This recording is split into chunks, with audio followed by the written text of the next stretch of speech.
Welcome to our pod, and by that I mean on Wednesdays we read. I'm Hannah. I'm Laura. And we are two best friends who do a deep dive into a new book series, one book at a time. Right now we are blazing through the Poppy Wars, and we are starting our journey into the final book. We have our bucket for our tears, and we are starting The Burning God today. The Burning God.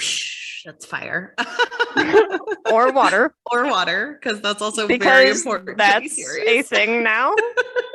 So much water, delusions of water. Don't forget about that. Honestly, I think Nezha has descended on my town right now because there is so much water outside. It's been raining here all day as well. So yeah. It's been a lot of water. He knows we're discussing him. He doesn't Who knew he could control the rain? Oh my gosh. Okay, but before we get into all of that, Laura, what are you reading, watching, and or enjoying? So we haven't talked in a while, I feel like, because I have been like a major reading slump and was like, I haven't finished part 1 yet, so could we put this off, Hannah? And you were very nice about it. And we were like, sure. So if people want to know some background, Laura and I were like, this is a good opportunity. Like, we had the Babel episode, we had FTF on. If you guys haven't listened to those episodes, go listen to them. But we were like, oh, this is a great way to like get ahead. And then we proceeded to not get ahead and just like take 2 weeks off. So I mean, I kind of needed it because I've been in such a reading slump. Like, I've read library books that I have, but honestly, was not feeling them. Yeah. And I have a couple books to talk about, and then I'll save a couple for next week that I liked better. Okay. But I have not been feeling some of my reads lately. Okay. Same. Not. But I have been feeling my TV shows that I've been watching. Okay. I've been watching a lot of TV. I watched Never Have I Ever season 3, Hannah. You watched all of Never Have I Ever? Yes. Well, I stayed up super late the one night to watch all of it. Isn't it so good? It's so good. Yeah, I really liked it.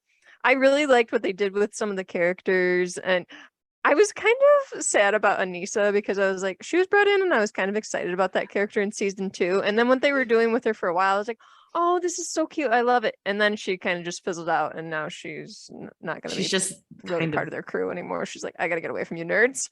I know. I really hated that about Anissa. I really liked her. And I actually love what they did with her character when there's like I don't have to be like book smart to be an intelligent person. Exactly. You don't get to treat me a certain way because I happen to not be like the typical person who is just because I don't want to go to Harvard does not mean I'm not a smart person. Right. And I very much valued her and I loved her. And I did think season 3, I was really disappointed in what they did with I know. Lisa. I was really disappointed by that. But honestly, MVP was her mom. I loved the relationship between Davy and her mom. And that like really hit home for me. I just loved that. I cried a lot about their relationship. So people I'm sure we've talked about this many a time because it's one of Hannah's favorite shows. It's Mindy Kaling, but it follows Davy in high school, seasons 1 through 3. And the first couple seasons are her dealing with the death of her father. And the way they handle it is just so mature and well done. And like very real. Very real. And like, she does a lot of bad things, but you always root for her. Like because she feels bad. Like you don't root for her to succeed in her bad things. You root for her to grow from them. I feel like a lot of people kind of like down or look down on Davy, and it's like she's a teenage girl. And honestly, the things that she's doing seem very teenage girl-like. Right. Because even myself, when I watched the first season, I was like, okay, Davy is kind of annoying. And then I was like, no, Laura, you got to be realistic here. She's a teenage girl. And a lot of the things she's doing in the grand scheme of things, I mean, they don't seem that bad to me. I don't know. She's some like of the other characters, I think they starts. downplay things that they do that are bad and make Davy's flaws seem worse. But maybe that's just my opinion, that they try to like amplify things that Davy does to make them seem worse than other characters. But I do, because there were so many moments where, and lots of people disagree. Lots of people have a huge issues with Davy, but like sometimes when, but I mean, like the character Ben happens, I'm like, the character Ben is a total asshole. I really hated what they did with Ben in season 2. There's so many times where they just were like, oh, it's fine or whatever. He can just literally treat people like shit, and then we're supposed to like root for him to be with Davy. Like, okay, come on now. Let's be real here. I had a huge problem with the beginning of Ben is not great for people who have not watched the show. Watch the show, but like, and they do call him out in the third season. One of the friends does, and she says, "Look, you think you're high and mighty, and you think you're better than everybody. You think you're smarter than everybody. I'm going to beat you in this drinking contest." And then later on, she calls him out too, and is like, "You don't get to treat us like shit for 3 years, and then assume we're just going to automatically forget about it." Right. Which I appreciated, because that's how I was struggling with that character too, where I was like, we can't just be on board with him and be like, oh no, it's totally fine, when he's been such a turd. I also, but I did appreciate from Ben in season 1 when like there's a little bit of estrangement between the couple of friends, and he has a moment where he's like, you don't just get to cut her. Like, if you decide to cut her off as a friend, you're not friends anymore, because she needs you right now. And if you're not willing to support her, then you guys aren't friends anymore. It's not one or the other. Like, he definitely has moments. And I do like what they do for his character in the third season, as far as like showing all the pressure that he is under and the anxiety that he deals with. And you also get some of his background with his family, and you learn that, you know, his family is not very involved in his life. They're very distant, and he has more of a relationship with his housekeeper than he does his own parents. So his parents are really hands off, and that's a difficult situation too. So you do have things like that make him a more likable character, sadly, because you sympathize for his situation. But I was just kind of using him as an example, where it was like, okay, we can't always be like Davy is the worst when characters like Ben can be really shitty. Like, in one of the first episodes, does he make a crack about her dad dying? And then she makes a Holocaust joke, which is also incredibly inappropriate. Also bad. But I was like, dude, you don't get like a free pass to make a dead dad joke to like, it was very interesting to see what they did with Ben. And he originally wasn't supposed to be a love interest. He was supposed to be like just a foil to Davy. And then the two actors had chemistry. So part of me does wonder if the beginning of him was went in a little too hard, because you were never supposed to. I almost just thought that this was just a Mindy Kaling thing, because she always kind of likes that character. Like, well, that, I do wonder if, it made me think a lot of what's her other show? Gosh, I'm losing my mind. Mindy Project. The Mindy Project, yes. Yeah. Where she always falls in love with that type of character. Yeah, and that's like, this seems like she's just kind of putting this into this show. But I guess if the two actors had chemistry, that's something. But yeah, but I think that it wasn't really supposed to be him at all. But part of me, like, when I watch the show, I'm just like, Davy, honestly, you're in high school, date the hot guy. There's nothing wrong with him. He's great. Like, he's a little self-centered, but he grows too. So like, date the nice hot guy. I don't know. Like, Paxton is great. This is the first high school show I've watched as an adult where I'm like, oh, whatever happens in high school, they will move on from this. Like, it doesn't feel like it's all or nothing. And you can tell that it feels like all or nothing to these children, because that's what high school is. That's how it feels when you're in high school. Yes. Yeah. But it never feels from the outside looking in that this is all or nothing. Like, I very much feel like, oh, these kids will grow and they will move on from each other at some point in life. And that will be okay for all of them. The only thing that I had where I was like, okay, this feels like there's like real stakes here, is when she was, this is a huge spoiler for the show, but whatever, you've had plenty of time to watch this, people. So skip 60 seconds if you're going to do that. If you need to have spoilers or not have spoilers, skip. But Davy gets accepted into this program for this really prestigious school that is kind of I wouldn't say it's like a fine arts school, but it's like an outdoorsy type situation where it's like in the woods in Colorado, and it's a really unique opportunity. And most of the kids who get to go to this school for like their senior year are accepted into Ivy League schools for college. So she is thrilled that she was accepted for this program. But when they started talking about her leaving for her senior year, I started getting nervous, because I was like, okay, I don't think she's ready for this. I don't think she's made so much progress. I'm like, her and her mom have come a long way, honestly, because her mom has a lot of growth in just sticking up for Davy in this season and being like, nope, Davy is completely fine. She has a lot going on, but that doesn't mean that she is any less than anyone else. Right. And so it was just like really hard for me watching those scenes where they're like trying to decide whether she's going to go to this school or not. And I was like, please do not go. She's made so much progress. Like that seemed really real to me. And I was like, that's a thing with high schoolers for sure, where it's like, you have to make adult decisions at this point, and it's scary. But I also love that you watched it and you were like, don't do that. You've grown so much. I don't think you're ready to move on. And that was it. Because I think in a lot of these shows, it's always like, no, you have to go. You have to go. But like, right, it's always a leave the nest. Leave the nest. Time for you to move on. So much better. But she's like, well, I might not get into an Ivy League school, but that wouldn't be the end of the world if I make the right choice for me. And I'm like, that is so good to see on television, to see someone like have to make a mentally healthy choice versus like an academic choice, because it's just different. And so, and you see some of that growth in Ben too, where he goes through a period during this season where he's really overloaded himself with class. Well, he is full of shit, but he's overloaded himself with like really hard classes, and he's literally like losing it because he has too much work to do. He's overwhelmed himself, and his anxiety's like through the roof and everything. So he ends up having to take a step back and be like, you know what? It's not worth it for me to jeopardize all my other classes and my sanity. I need to just like take a class that I can enjoy and not have to put a ton of work into. Well, and like, as someone who definitely, my dad always talked about it. Like, I was third in my class and he was like, yeah, but you refused to take blow off courses. Like, if you really wanted valedictorian that bad, you should have taken more blow off courses.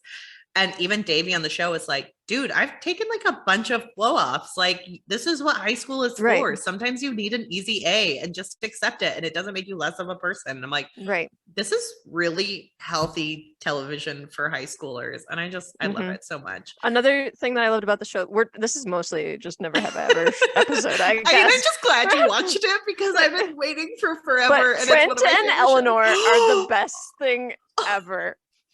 I love them so much. So cute. And also, I don't know how old the person is that plays Trent, but when they had him come in like Wuthering Heights style with the like wind machine blowing his hair and everything, I was like, I need to look up his age because I'm bothered that I'm like, oh, he's kind of hot. How old? His name is Benjamin Norris. His age is, it doesn't really say. Oh, he's 22 years old. He's 22. Okay, it's appropriate for you. I'm still okay to be like, that was very hot. Okay, so this is also going into him and Eleanor were great. Hot. He was very hot in that moment. And in season 1, I had the same reaction, a little bit less, but like where in one scene you see Ben Gross's arm hair, and I was like, oh, is he a hot man? And I had to look up his age, and I was like, he's 19. He's a hot boy. It's okay. Trent and Eleanor though were like cracking me up at times, and I love how they were like so into the fact that they were like, our relationship is about drama. We thrive on having drama in our relationship. She likes it. I give it to her, and that's what works for us. I also love how they got together where he's like, I saw you in the show and you are my leading lady. And it's just like, oh my God, he's so cute. And he's so funny. In the season, like at one point he tells everyone he wants a birthday party, and Davey is like, I'm so sorry, I can't make it. And he goes, that's cool. We're actually not that close, so I will not be moving the date. There's another party too where he's like, hey, Paxton, bring your girlfriend and your ex-girlfriend, bring your friend. I'm like, amazing. He's so funny. I also like when he was like, I'm taking this class, so I'm taking this AP class, so if I get a D, it'll actually count as a C. And then they're both like, oh, that actually really makes a lot of sense. And he's like, yeah, but I'm getting an F. Or when he's talking to Paxton and he's like, you're half Japanese? And he's like, you've met my dad. And Trent goes, I thought that was your neighbor. Where has he been?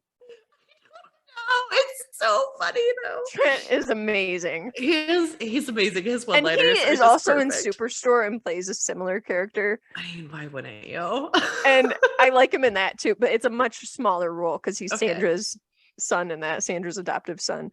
Adopted son. But he's just very funny. He's very, very very funny. funny. Okay, well, I'm glad you watched Never Have I Ever, and you I loved also it. watched The Bear. I know you were wanting to watch that. I've only watched half of episode 1. I just haven't gotten around to it. Is it good? I think it's pretty good. I wouldn't say it's like, I feel like it's been getting a ton of hype, especially for Lip, whatever his name is in this. I can't even remember what his name is in this show. You can call him Lip. It's fine. but that's how I know him, Lip Gallagher. But I feel like his character, he must be like a method actor or something, because it seems like he is just like so into like these same lines. There's like, okay, chef, okay, and I'm like, okay, he literally does this like the whole time, and I'm not like connecting with his character at all in this show. I guess I don't really get what the big deal is about him in this show, but I think mostly like clips and like he's acting like a real chef, so it's hot. And there's been a lot of jokes on TikTok, like he's every line cook that every woman has ever dated, because apparently like line cooks are a little bit grungier and a little bit like messier. But I don't get those vibes from him though. Fair. Well, I don't get the grungy, messy vibes from him. I get I was a very fancy chef and I'm brilliant, but now I'm back here and he's almost like he's in this zone that other people can't get into, if that makes sense. Yeah. That he's so into what he's doing that he can't see outside of that zone. That's the vibe that I get. I mean, that's every pretentious white bro, though. I know. Which we've honestly kind of like lately. His cousin better as an actor, and the cousin is really problematic. Oh, but interesting. The show is okay, but I think it's probably getting too much hype for your taste. liking. Okay. Yeah. But I'll probably watch season 2. It's not a show that I'm gonna like just completely write off, because I'm curious to see where they'll go with it. I have not seen it yet. I just haven't been in the mood. Yeah, I knew you were gonna watch it. Yeah. Have you watched any more of What We Do in the Shadows? I'm only like 4 episodes in, so I'm so sorry. I watched it with my roommate, my ex-roommate. You gotta get caught up on that, because I need to talk to you about it. That show is so funny. It's just so good. I don't. This season was great. This season was so good, really so great. far. And then I watched the last episode of the season. I immediately was like, when are they coming back for the next season? So they're already renewed for 2 more seasons. Yeah. So thank you. But I am so excited, and I'm like, I really don't want to wait. But I know it's one of those shows that I almost feel like I can't wait to re-watch it, because then you can just binge it. But oh gosh, it's just so funny. Nandor was not as funny to me this season, but I think it's maybe because I was finding Laszlo and Colin Robinson so funny that I was just like maybe not as into what they were doing with Nandor, but his stuff was funny. I have a YouTube channel. I have 2 subscribers. He really loves musical theater. I want you to think about this calmly and rationally. He does like show tunes. Oh, Guillermo. Oh, Guillermo's so funny. Like, Master, what do you think will happen when I am able to kill a vampire? Then really you'll win. Idea. Then they'll know I win. Oh. I love that twist that he is a descendant of Van Helsing. Like that. Like all the moves they let him do every time he's fighting a vampire. Oh god, it's just so freaking funny. I love that show. Oh, he's great. I can't wait until you watch all of them, because I just need to talk about it. I need to talk about it. It's healthy that I watch them slowly, because I like that. Like my roommate and I sit down and we watch 2 episodes and we text about it. My ex-roommate, we are no longer roommates, but it is nice to like watch something slowly, because I feel like so many times people don't do that anymore. And it's right. I also watched what's out of The Patient on Hulu. I don't know with Steve Carell and is it Donald Gleason? Is that how you say his name? I mean, Donald Gleason is Donald Gleason. Is that how you say his name? Okay. Gleason, yeah. That's pretty good. Okay. Oh, but I think that's just like serial killer, right? Yes, and he takes his therapist Steve Carell hostage to help him overcome his compulsion to kill. Okay. And so I've only watched 3 episodes, because that's all that's on Hulu at the moment, and I'm liking that so far too. So that's good. Good. I would recommend it. I also I had a moment with my brother-in-law where we were talking about The Office or whatever, and he said something about, oh, Steve Carell has like really changed as an actor. And he said, he actually changed his looks quite a bit too. And I said, are you talking like the change that he had from season 1 to season 2 of The Office, or like after he got off The Office and it was like, oh my gosh, Steve Carell's hot? And he said, I was thinking The Office, but I guess that's something too. I mean, he is hot. Like, he's a good looking man. He is definitely a silver fox. Like, yeah, I think he looks really good with his gray hair, and I appreciate it. I literally have a post-it of all the things that I have watched, because that I was like not watching anything. Yeah. And then all of a sudden I was watching all the things. I watched all of Claim to Fame. That's a fun show that if you're into reality stuff, I think you had texted me about it, and I said, I don't know what that is. It's a reality show where people who are related to celebrities, like sisters or nieces or grandchildren of like famous celebrities, have to all live in the same house, and they're trying to protect their identities so as not to reveal who their celebrity relative is, but at the same time figure out who everyone else's celebrity relative is. And each person, they remove each person, or one person each week.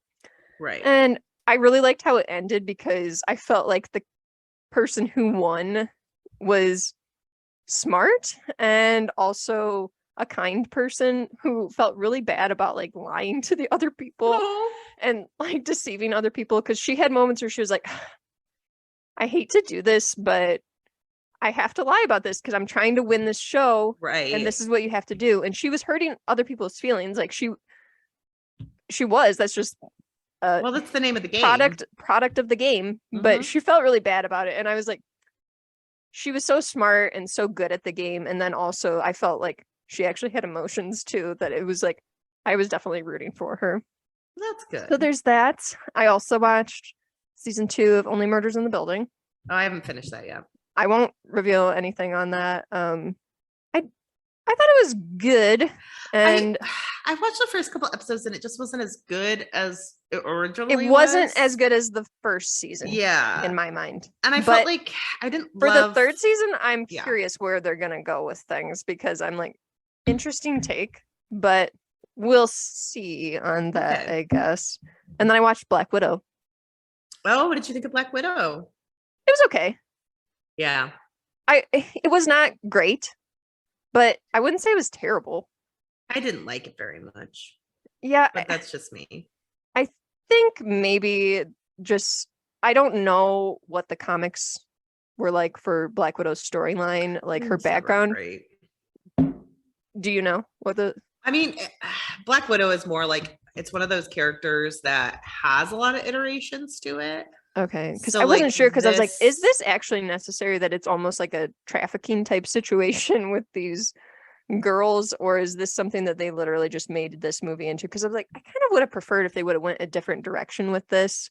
I mean, she's always like a Russian spy like person who kind of comes over to the good side. Like, but did it have to be like they were girls trafficked? I don't know. That kind of sat weirdly with me. Yeah, that makes sense. Not that it didn't, like, not that like the plot itself didn't make sense. It just felt weird. Yeah. If you know what I mean. And I don't know. And there were times where David Harbour was a little too much. Yeah, that's fair. And I, like, my husband was excited that he was in it, because he's like, oh, it's a Stranger Things guy.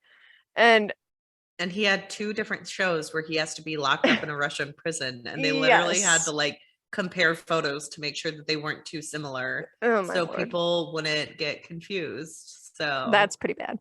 Yeah. I will say though, I made my husband laugh a lot when we were watching it, because I said, oh my gosh, this Russian prison looks really similar to the Russian prison in Muppets Most Wanted. But I said, the Muppets, they're all about historical accuracy. I was so proud of that joke. The historic accuracy of the Muppets. Yes, Muppets Most Wanted, go watch. But yeah, Black Widow was just okay. I feel like I was kind of disappointed because I was like, I wish they would have done a little more for this character. Anyone? But yeah, They did her character. Considering this is like the first woman to have a big Avengers movie, Marvel movie, and it was just kind of like, this kind of fell flat. But I don't know. It was fine for what it was, just not great. I get that. What's up next? Black Panther is next. Haven't you already seen Black Panther? I have already seen that, but I'm going to rewatch it because I watched it when it came out on Netflix a really long time ago. Okay. And so I've already seen it, but I'm going to rewatch it. I know that I like that one. So there's that. That's good. And then after that, I think it's Doctor Strange. And then I'm not sure after that. Probably some the original other... Doctor Strange, really? Wow. The one with Benedict Cumberbatch. Yeah, I thought that one came sooner for some reason. Makes sense. Nope, that one's next. But yeah, I think that's... I believe. Yeah, those are the next two, I think. And then maybe the Ant-Man and the Wasp. I'm not for sure. That sounds right. I was trying to quiz my husband last night and be like, what were your like favorite Avengers movies? And he's like, I don't know if I like any of the characters. And I was like, well, that's a fair take. Yeah. But he said that some of his favorite movies were Captain Marvel, Captain America, Civil War, and then he liked Winter Soldier, which I think those are probably also some of my favorites too. Civil War is probably one of the better ones. Yeah. I really like Shang-Chi. I have not got there yet. So yeah. I think I like some of the weirder ones. Like it's not always, I don't know. And a lot of them just blend together. I feel like the Thors are the worst. Well, the Thor number 1 and 2 are some of the worst ones. You are right. Yeah, but you haven't seen Thor Ragnarok yet. And that is when there's a shift. So, and I actually just watched Thor Love and Thunder. And how was that? It was good. I think I'm a little bit burnout on Marvel movies, and I didn't see it in theaters. And so some of it, like, it was cute, it was different, and I liked all of that. But some of it, I was like, I wish you had spent longer on this. I guess I'm also being like a little bit, like, I wish there had been more build up. I wish there was like not over the course of one movie. And I do have some issues with like, it wasn't so gay as people promised. It was barely that. It's campy. Yeah, Natalie, you and I have already talked about that. But it was cute. I liked it. And then when I was watching it, I was like, I kind of want to. I know it's the worst movie, but I wanted to see. This sounds so strange. I wanted to see Elizabeth Olsen when she first came into the role, so I watched Avengers: Age of Ultron afterwards. Okay. I do not think that's the worst movie, but continue. It's not a good movie. Oh, it's not the worst. Okay, but it's not great. Like it's I don't think it's that bad, honestly, but continue. It's just not my favorite. I don't like how things are handled. I don't like that like Natasha is given like I'm a monster because I can't reproduce. Like, what a weird story to say out loud in a movie. Like, yeah, they bring that up in Black Widow at one point where they're like, we had our uterus ripped out of us. We can't reproduce. Like, okay, we don't get periods. Like, okay, well, this is awkward. And so, like, it just, and I get that is horrifying and it's traumatizing, but I just thought it was weird to equate that to like monster. A man who is able to rip down buildings, and so they're scared of what he could possibly do. It's just women who can't have children, terrifying. I mean, along the lines of Hulk, terrifying. It just doesn't make sense to me. It doesn't make sense. And Elizabeth Olsen's accent in that movie is wild. And Thor just has to go off. They tone it down in future movies. Like she slowly like filters it out. I feel like it was still kind of strong in Civil War, but it's pretty strong in Civil War too. But like as time goes on, they're like, just kind of like smooth it out. And so I watched that and I was like, wow, this is just a very bizarre movie. And then I fell asleep towards the end and I didn't finish it. So but in that movie, I forgot that like, because obviously the Infinity Stones, like you're getting the build up to that now as you watch it. And that is the first introduction, but it's really random introduction where Thor is like, I must go. And then he just like goes off on his own adventure in this 2-hour movie. And I'm like, what is this doing here? I'm trying to remember, is Age of Ultron the one that starts off like literally no context at all? They're just like in the woods fighting like for 15 minutes. And then it's finally like Avengers Age of Ultron. Like, finally tell us what the movie is. Good Lord. I mean, I'm fine with that. I was fine with that. Because, like, I get it. It's the Avengers. You're there to see the Avengers. We all know what movie it is. But it was just it's just a very strangely in that plotted one, I was movie. like more interested, honestly, in like Ultron, because I was like, this is something that I think about where I'm like, what if computers gain sentience? And well, I also think it's interesting. Wouldn't they feel that way, that they'd want to blow this all up?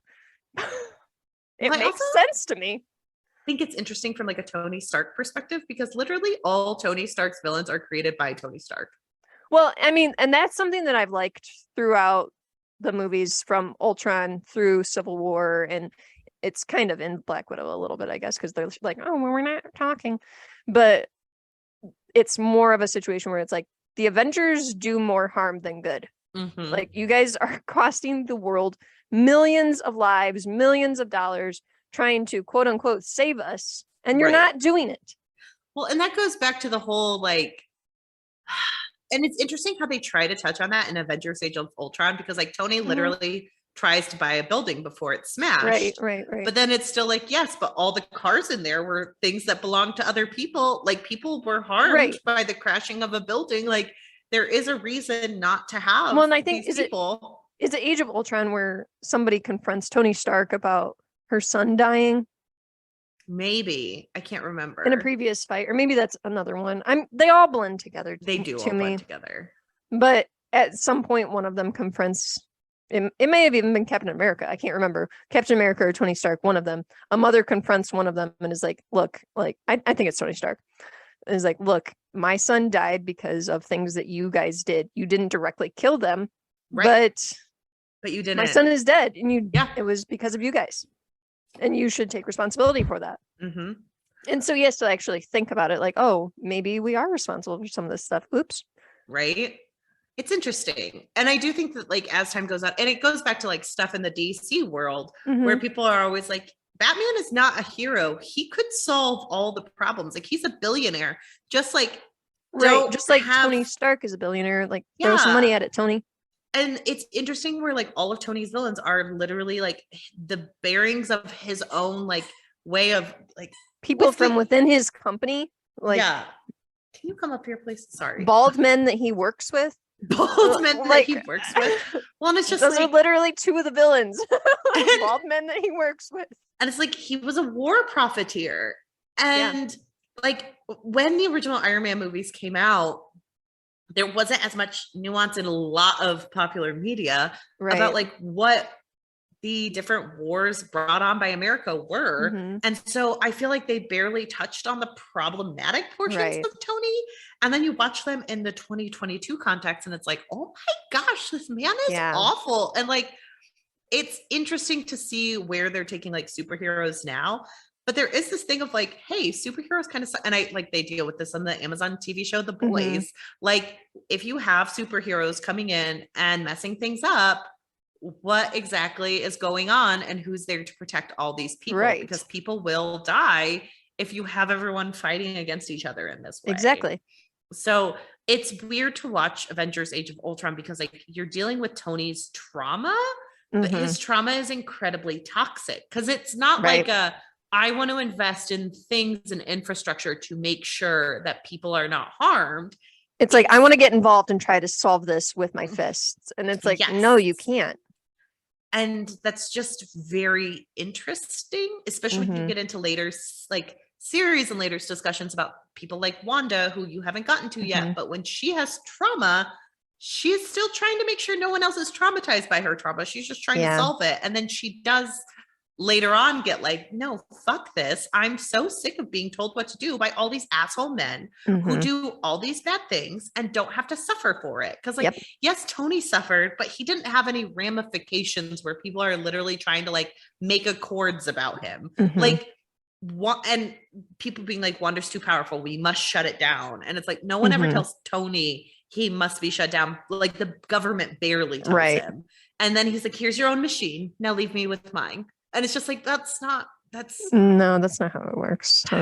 Nice try. It's interesting to watch these. Hannah, who's your favorite Avenger? Since you've seen all of the Marvel content. All of them. I'm just curious. I actually almost want this to be an episode where you and I just catch up on everything we're watching and reading.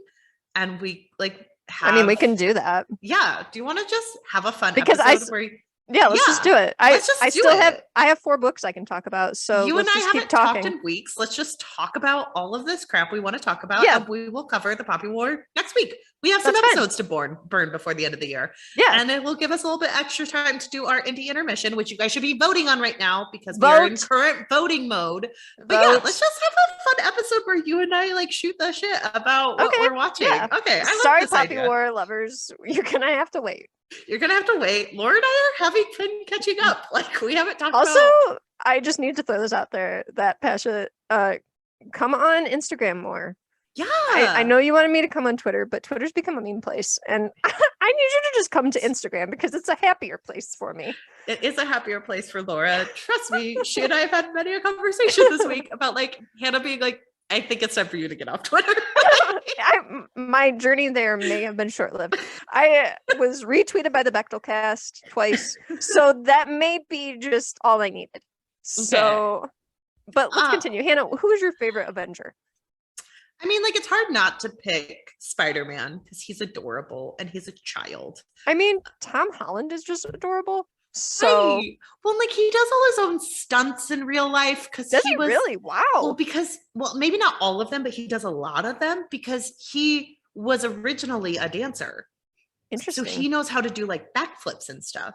Okay, so he does a ton of his own stunts because he is capable of doing that. I also looked up because my husband was like, there's no way that Black Widow is doing all these stunts.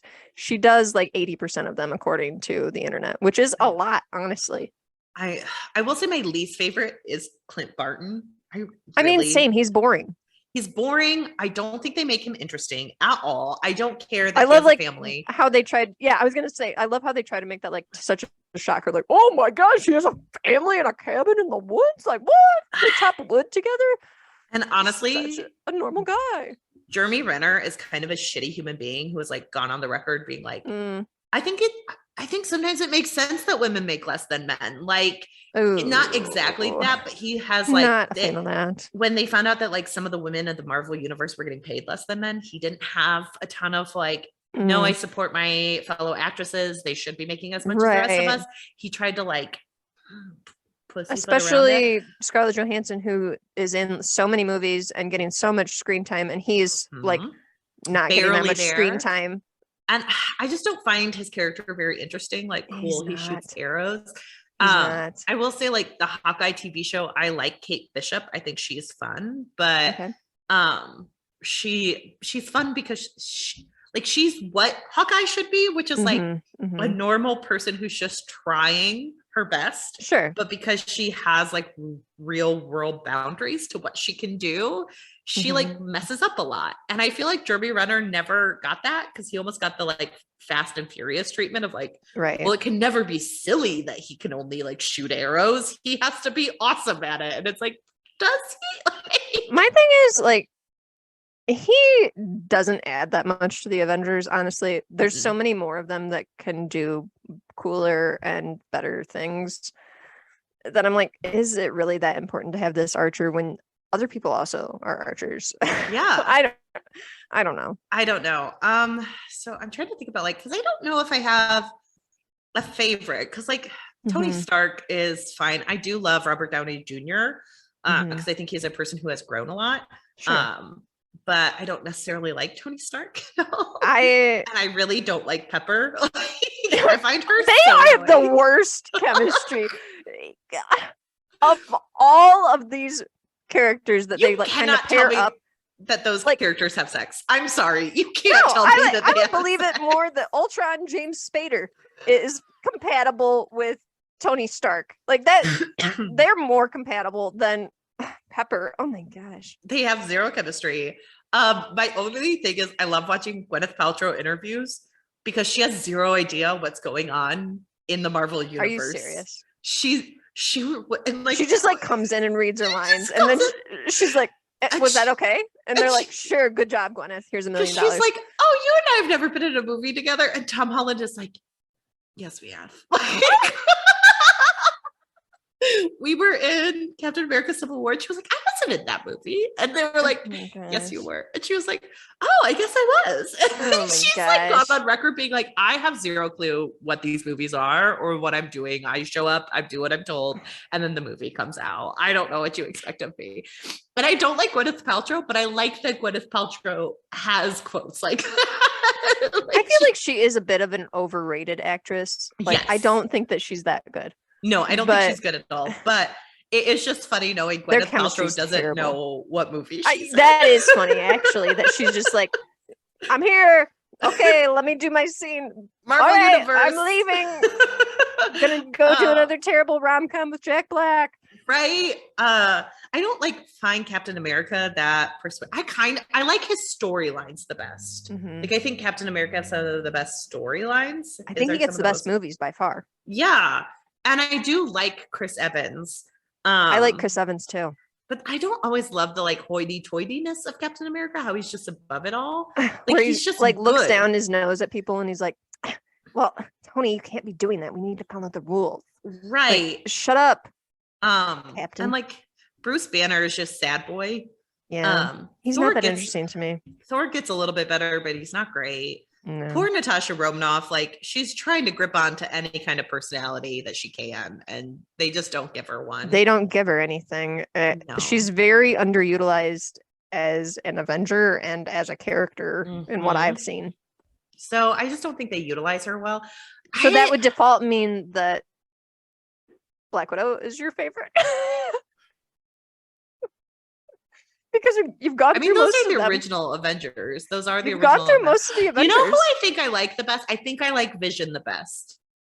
That's a good take, actually. That's a good take. Is probably the best Avenger. Okay. But of course, Hannah was a Superman stan. I always feel really shitty when I pick favorite superheroes because it's like, which one's your favorite? I'm actually a DC person. I like the best one. What's wrong with Vision? Nothing's wrong with Vision. He loves a woman. He is interesting. He talks philosophically. There's 0% wrong with Vision. So it's an uninteresting character to be your favorite, just like Superman is uninteresting to be your favorite. But I like seeing people who are trying their best and are good judges of character and great, and seeing them put up against real world issues, because when that happens, it's an interesting dynamic. Mm-hmm. And I don't like seeing shitty people be heroic, because who cares? I'm sorry. Right. It's not fun to see a shitty person do shitty things. Right. And I think that's overplayed a lot. So I think that's the Tony Starks. It will be when you watch Doctor Strange. Doctor Strange is just bro-y white doctor guy. So and Bruce Banner, because I love Benedict Cumberbatch. I know. And the movie is actually relatively good on rewatch. I fell asleep once. I was drunk with an ex-boyfriend and we both I've fallen asleep through many Marvel movies that I quote unquote enjoyed. So he fell asleep so hard he was snoring in the theater and someone woke me up to wake him up. Wow. That was how hot take. Doctor Strange. So I had a great nap the first time I watched it, and then I rewatched it and I did like it. But so yeah, I would say Vision is probably my favorite. He's interesting and I like seeing good characters try to figure out the world and how it works. So yeah, that's fair. Do you have a favorite so far? And Black Panther, of course, because Black Panther is amazing. I mean, T'Challa is awesome. And he's so good looking. There is that. There is that. Although Chadwick Boseman is amazing. So Michael B. Jordan is in that as well as the villain. And hello. Hi. But I wouldn't kick him out of bed for eating crackers, as my mom would say. Right. You know how people are like, your husband always looks like your crush or whatever? Mm-hmm. My mom's actor crush was Taye Diggs. And I'm like, no, he doesn't. Love it. It's funny to me because I always consider The Rock to be my celebrity crush. He is huge, and my husband is, I love him so much, but he's a very skinny man. He is a very skinny man. And also very sweet. I wouldn't say he has the Rock energy. He has nothing in common with The Rock. I will You're say, attracted to both of them. That I saw this funny clip of Dwayne Johnson and Kevin Hart like advertising for Super Pets, and somebody was, one of the journalists was like, Dwayne, I see that you recently bought your mom a house, and he was like, yeah, I bought her house, and immediately Kevin Hart just starts rolling his eyes, and he says, $1 billion later, buys his mom a house $1 billion later. He says something like, mom's decrepit, and he goes, hey mom, go to a house. I love their friendship so much. Moments. Oh, they are great together. Whiskey, can you not do squeaky toys right now? You can keep that in. Okay. I love on their squeaking. birthdays when they like come at each other and they're like, hey Kevin, I just wanted to say happy birthday. I love you, but seriously, F you, man. Like, F you. They were on Graham Norton, and Kevin Hart tells us a great story about a camel being racist towards him. Because he was like, the camel was racist. Every other one else's camels worked fine. They worked fine. My camel was racist. Great. The Rock was like, you're just afraid of them because they're so much bigger than you. And he's like, shut up, man. Their relationship is one of the greatest things. Oh, so funny. But yeah, I think T'Challa is a good one. But did you say who your favorite is? Or? Honestly, at this point, I don't know if I would.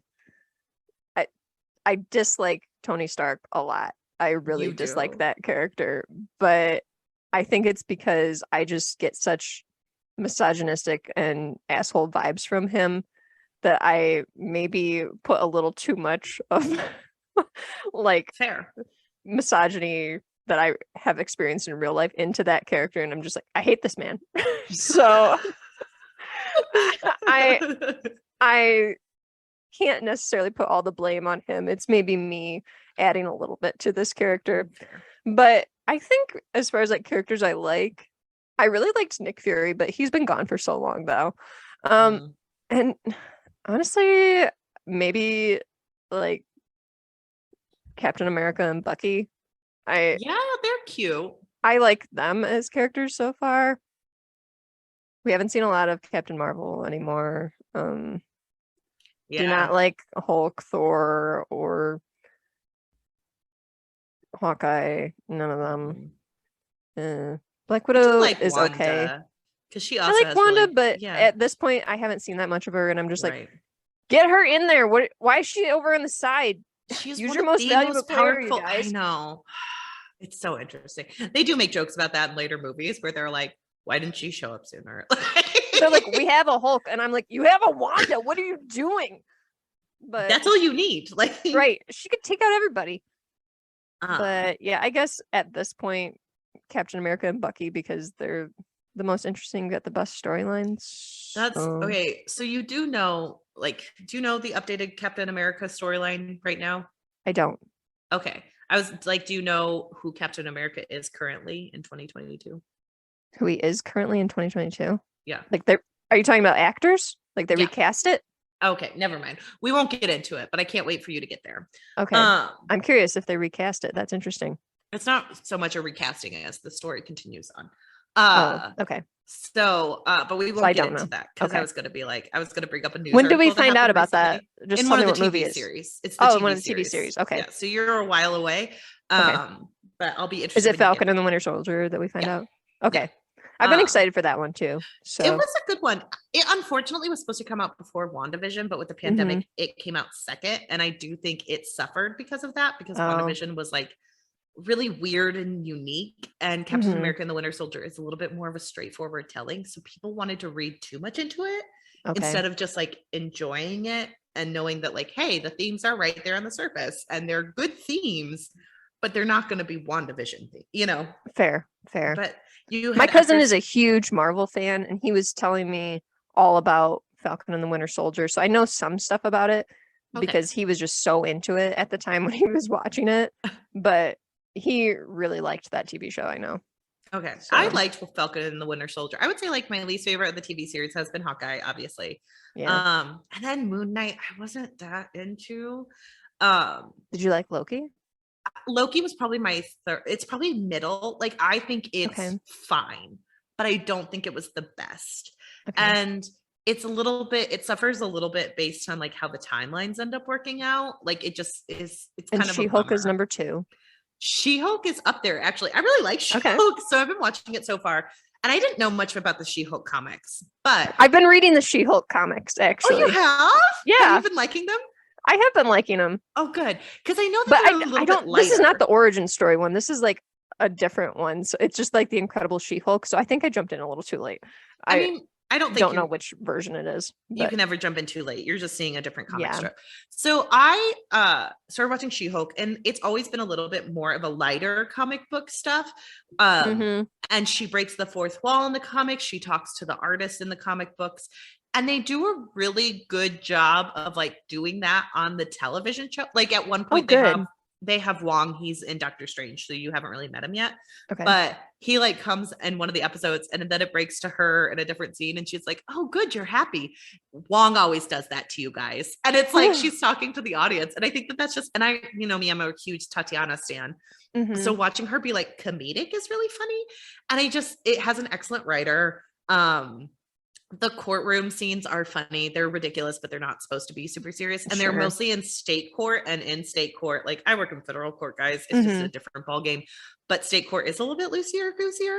So they at least get some of the legal stuff right.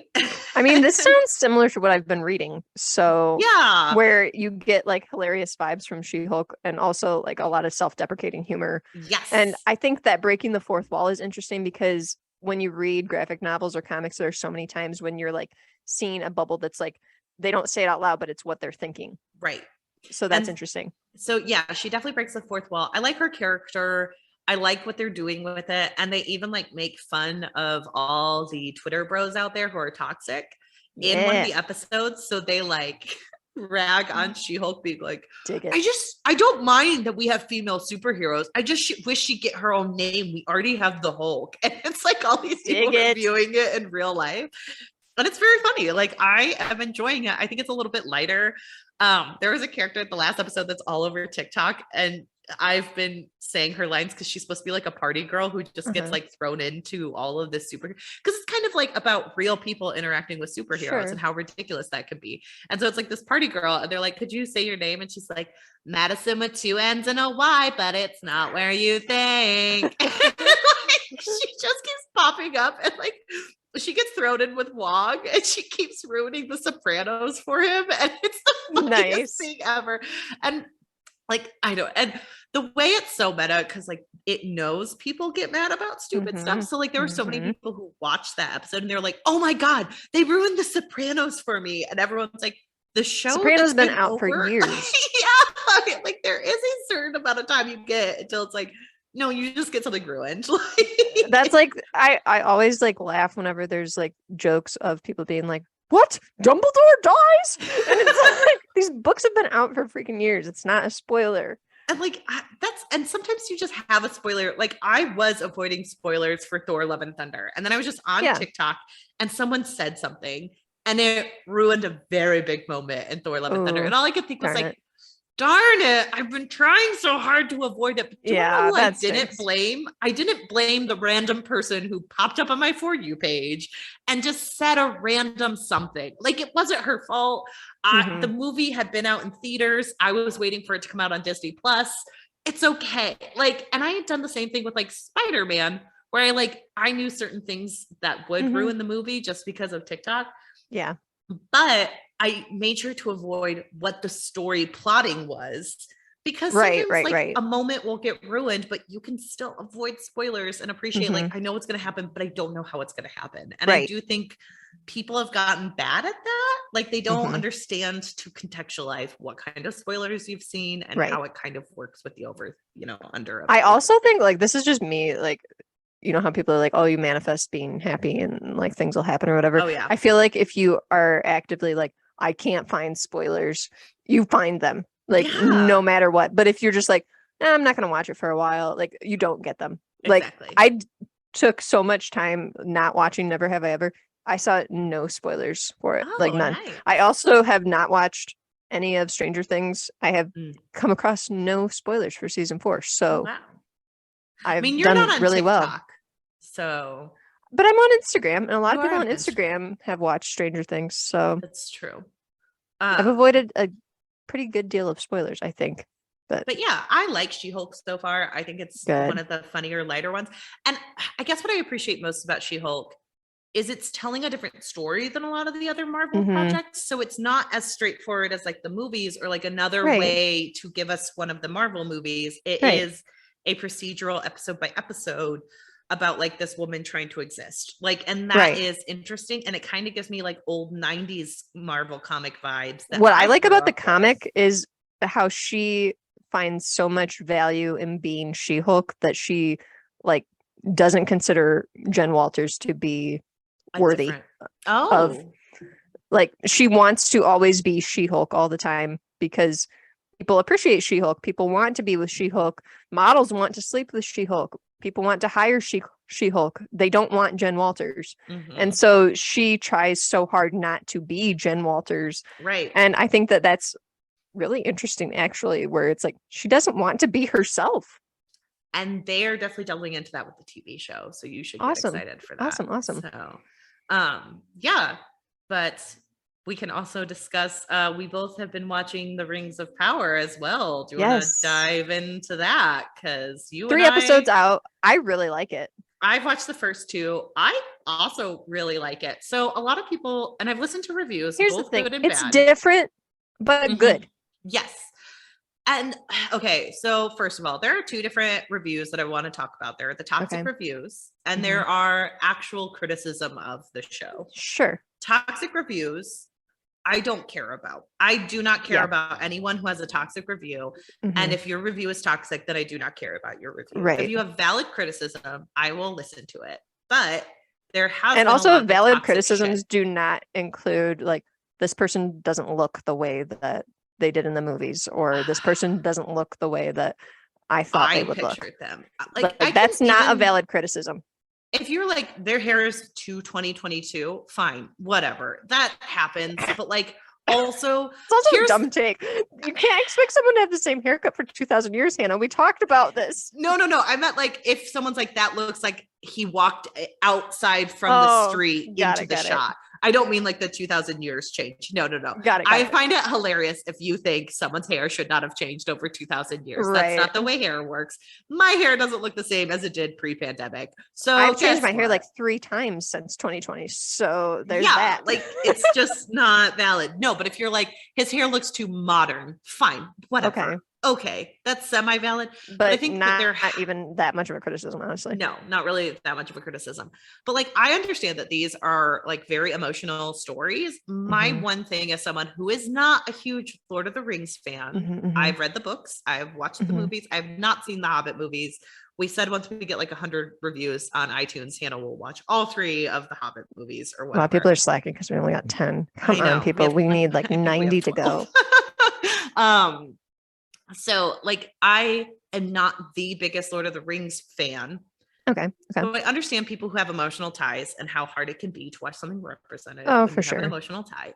However, this is not just about huge fans of Lord of the Rings. It is about getting a new generation interested in Lord of the Rings. Yes. And so like they're releasing books with the movie cover or not, the TV show cover tie-in, and people are having to fit over that as well. And it's like, it's because they're trying to get people excited about the books through the TV show. They're like, oh, you know what? If they like the TV show, maybe they'll read these books. Right. And the writers of the show only have a right to the appendices. So it's a very strict place they're pulling from, and they have to connect a lot of dots. They are condensing a lot of timelines to tell a cohesive that's story. The biggest thing. And they have been open about that, though. Like, it's not like they're just trying to hide the ball from people. They're like, this is a very long story. It's told over hundreds and hundreds of years. And we need to fix things because of that. Like, all of that seems like I understand, but I'm also I'm starting to get really uninterested in like this is not exactly right and exactly detailed to the books. Yeah. Because people made the same criticisms of the Wheel of Time, and that Mhm. show was great. Like, I'm sorry, it was great. And I'm a little bit sick of people not understanding what adaptions are. We are now living in a world where we have had adaptions of our favorite books for 20 years at least. Yeah. And like big adaptions. I'm talking Mhm. Lord of the Rings. I'm talking Harry Potter. I'm talking Hunger Games. We have had it where we have experienced this. I think it's high time we start learning the differences between a film adaptation and a book. Right.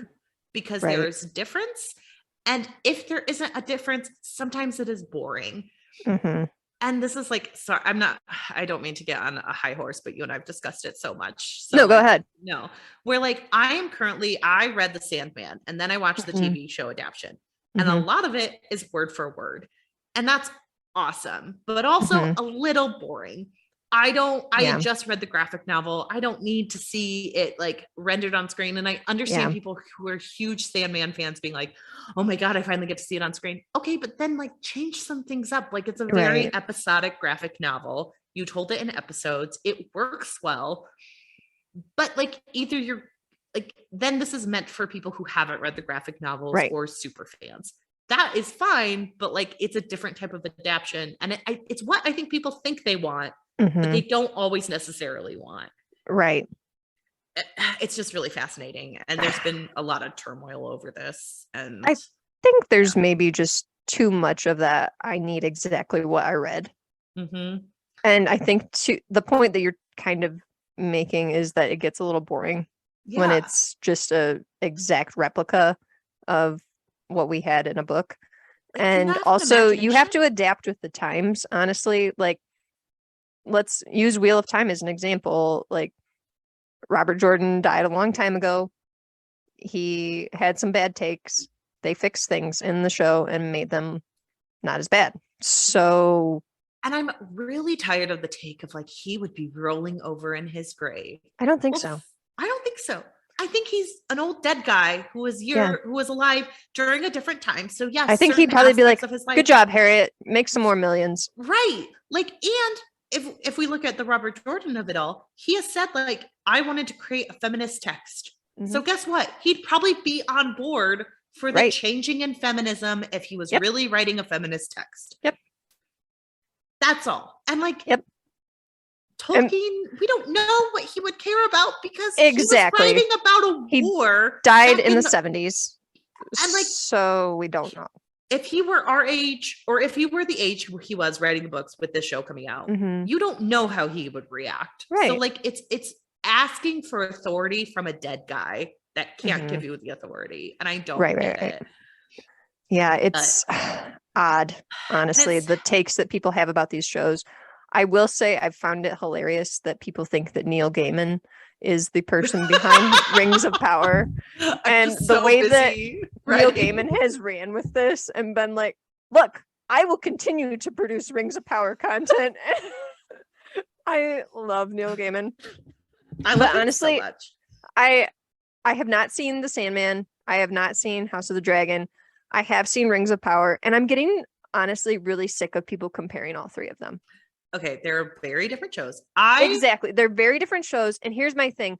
People have waited for years for content to come out that is this visually stunning and is capable of handling some of these high fantasy topics.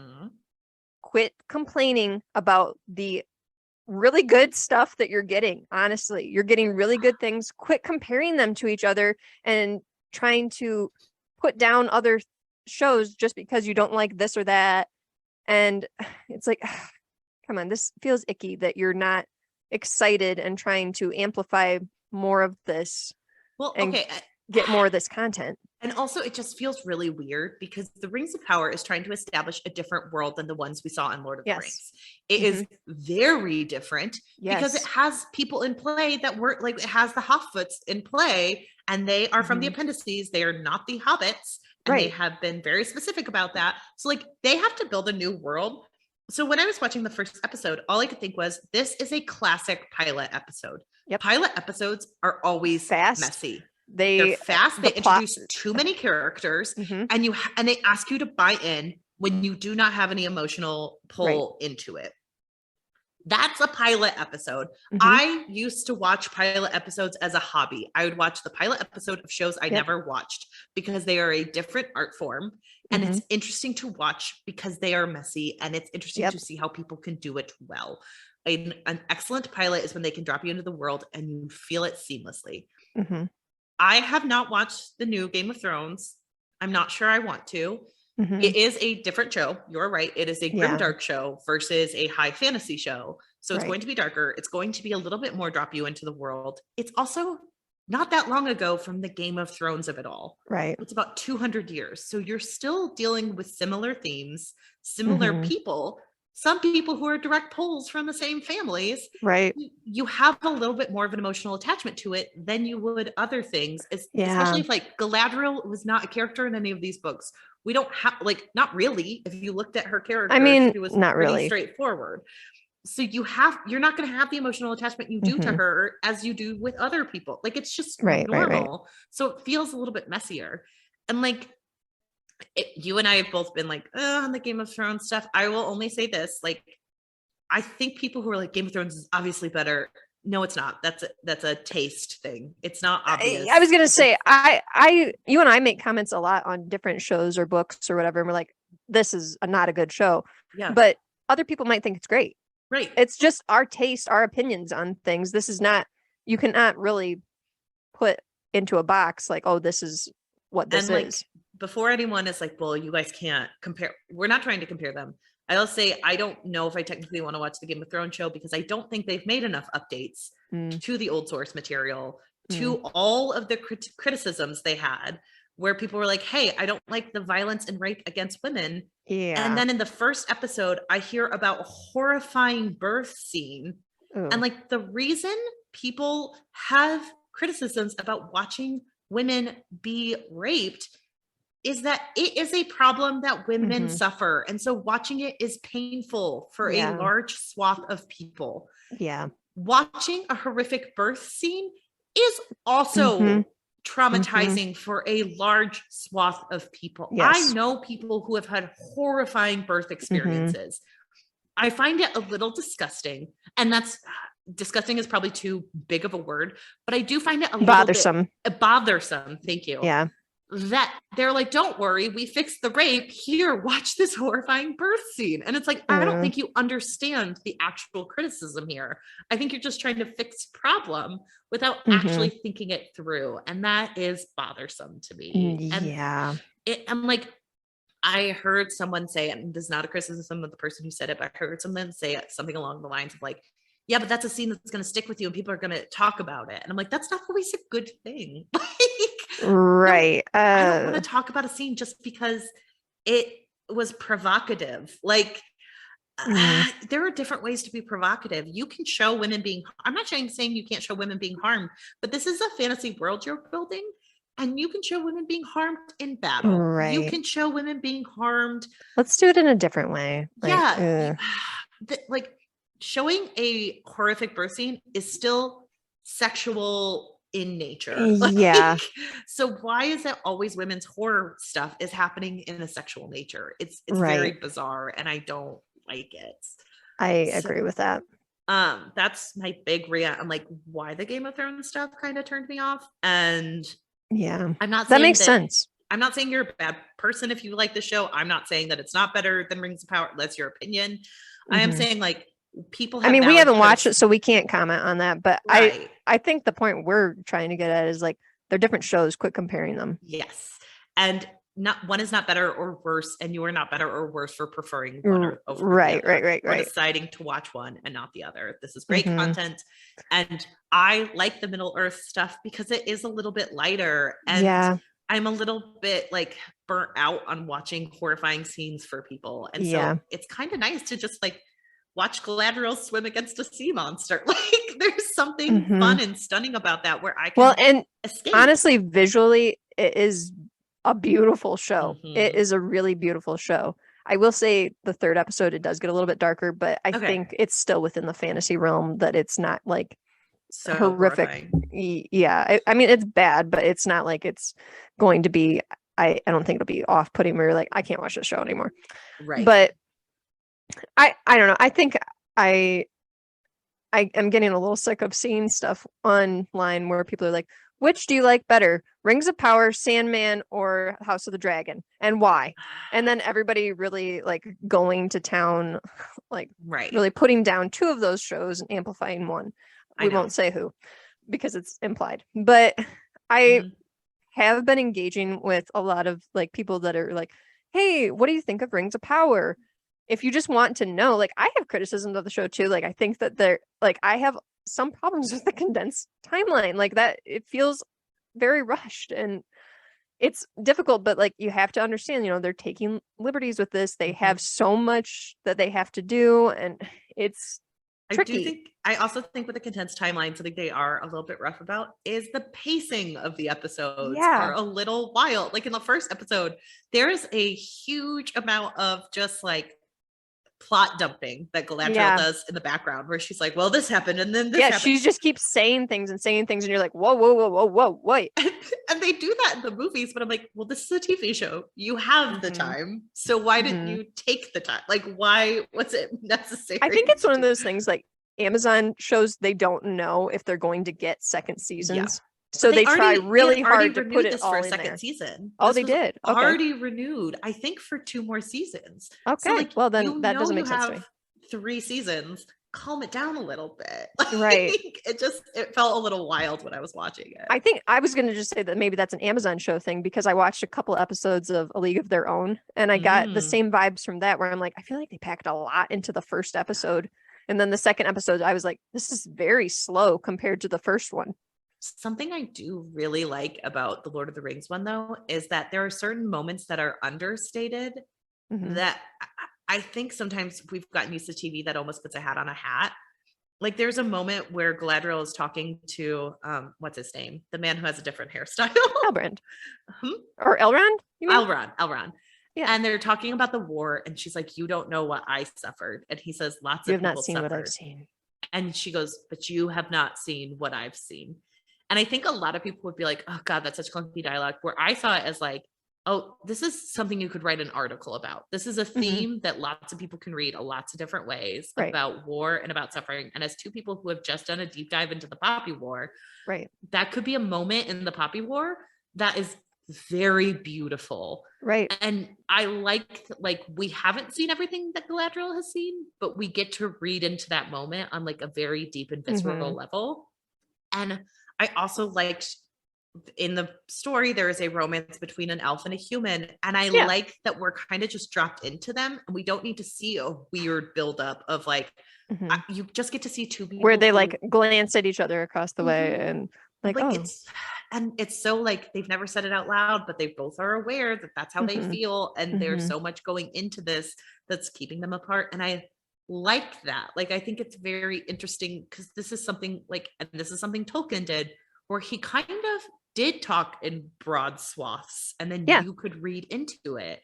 And that was the whole point. And I find it interesting that people aren't doing that as much with this. Like in the world where everyone has an opinion and everyone's writing articles, it almost reminds me weirdly of what I loved about Mad Men, which was the scenes where there wasn't much dialogue. There was just a little bit of pitter patter and then they would sit together. And you're sitting there like, oh my God, I can feel the emotions in that, or I can read into that. And a lot of that is credit to the actors too, because those actors are really good. Yes. And so I do get certain vibes that I'm hoping will continue with the Rings of Power by doing that, because that's the sweet, as a former English major, that's a sweet spot for me where I can read into a moment and you and I could watch the same thing and get totally different takes walking away from it. Like I could see where one person's like, how dare Galadriel, everyone has suffered. And I could see like, no, she is talking about as a warrior. She is asking a politician to see her pain and how he could never fully understand because he does not know what actual war looks like. And that is a fascinating topic. And I liked that about the Rings. Honestly, like Galadriel's getting so much hate and the actress is getting so much hate that I don't understand. But Galadriel is a fascinating character just from the standpoint of she was going basically like leaving Middle Earth to go to Elf Heaven, basically. She was going to leave. Are you still here? I am still here. My camera went off for some reason. Okay. But basically they were all on that ship going to Elf Heaven, and there's basically no return from that. But she felt so conflicted because she knew there was still evil out there. Mm-hmm. So she jumps off the ship, and this is huge spoiler. She jumps off the ship and goes back to Middle Earth. But there is also a prophecy that she will bring evil to Middle Earth. So there's this whole thing where it's like, would she have just been better off going to Elf Heaven and not bringing evil back to Middle Earth? Like there's so many complications to her trying to save Middle Earth, where it's like, is she actually saving it or is she ruining it? Right. So it's such a complicated character. I love that about her. I also just love that because this is not something anybody really knows what's going to happen, that there's an element of mystery, that we don't know who certain characters are, that we don't know what's going to happen week to week. We don't know what's going to happen with any of the characters, honestly.